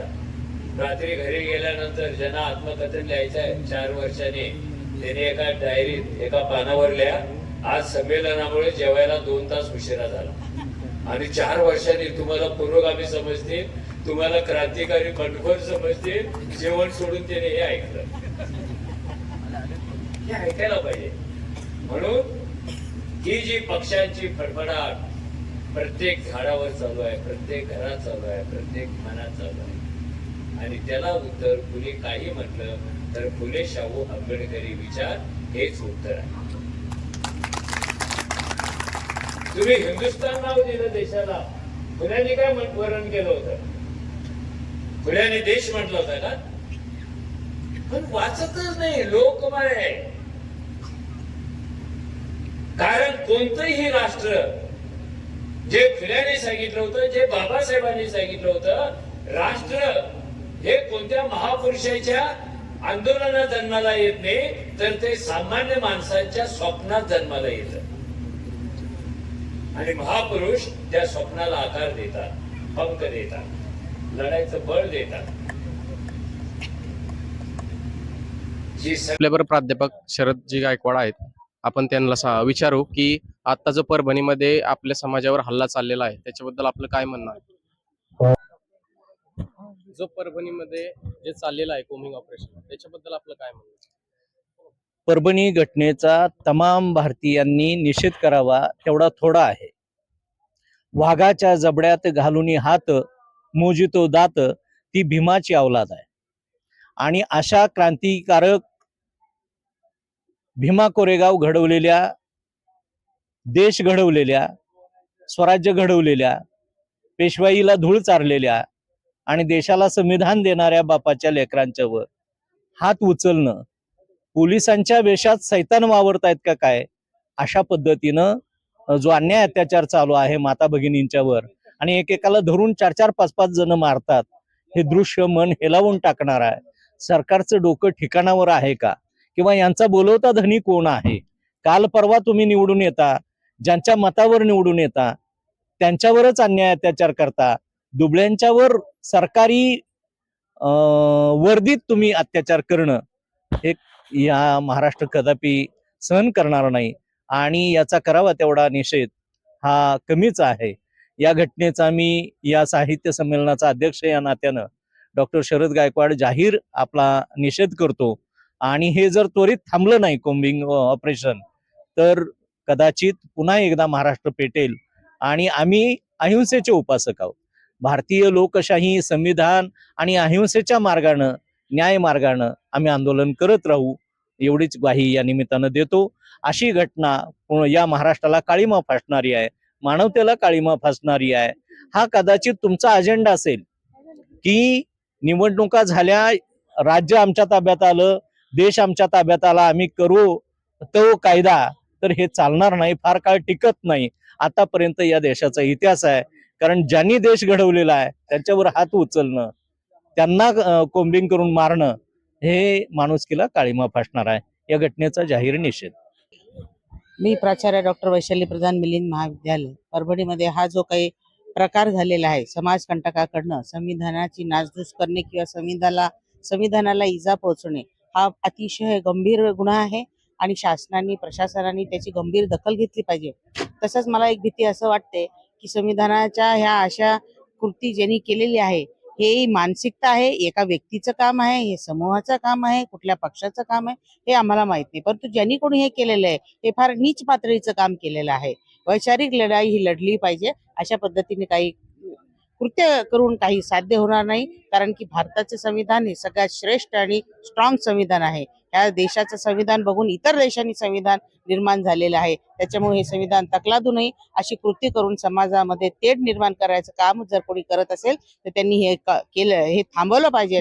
अन्यथा मैदानावरची लढाई जशी बाबासाहेब आंबेडकरांनी बुद्धीची लढाई लढली तशीच आम्हाला मैदानावरची लढाई सुद्धा लढता येते. आणि मला असं वाटतं की असे कोमिंग ऑपरेशन जे खैर लांजेच्या वेळेस त्यांनी केलं तोच प्रयत्न ते आताही करतात आहे. आणि निष्पाप मुलांना कोमिंग ऑपरेशन करून शासन ह्या ज्या पद्धतीने त्यांच्यावरती गुन्हे दाखल करत आहे ही चुकीची पद्धत आहे. शासनाने अनेकांच्या वेळेस अनेक आंदोलनामध्ये गुन्हे माफ केलेले आहेत. तर ह्या सगळ्या विद्यार्थ्यांवरती, मुलांवरती ज्यांनी कोणी गुन्हे दाखल केलेले आहेत, खोटे गुन्हे दाखल केलेले आहेत त्यांच्यावरची हे सगळे गुन्हे मागे घ्यावे आणि विद्यार्थ्यांना, मुलांना आणि महिलांवरती जो अन्याय अत्याचार त्यांनी याच्यात केलेला आहे त्यांना सगळ्यांनी न्याय द्यावा. अन्यथा आम्हाला हे प्रकरण खूप गांभीर्याने घेऊन महाराष्ट्रामध्ये एक वेगळी चळवळ उभी राहील अशी एक भीती या प्रसंगी मला व्यक्त करावीशी वाटते. व पुन्हा प्रशासनाला अशी एक सूचना देऊ इच्छिते मी की पुन्हा ह्या अशा कृत्य करणाऱ्यांना जे आहे ते त्यांना बंदिश करा. अन्यथा भारतामध्ये हे जे सलोख्याने सगळे राहत आहेत, जी भीती आहे ते मला असं वाटतं की समाजात ते निर्माण करणारे आहेत की तुम्ही करताय आम्ही करताय, यापेक्षाही माणसातला माणूस संपून जाईल आणि हे अशा पद्धतीने तुमचं राजकारण चालणार नाही. आणि बाबासाहेब आंबेडकरांचे जे अनुयायी आहेत हा असा अपमान कोणीही सहन करणार नाही. याच्यासाठी जर आम्हाला रस्त्यावरती उतरावं लागेल, त्याची लढाई करावी लागली तर त्याच्यासाठी आम्ही सर्व सज्ज आहोत. परंतु जर न्यायाच्या मार्गाने होत असेल, सनदशील मार्गाने होत असेल तर शासनाने ते केलं पाहिजे.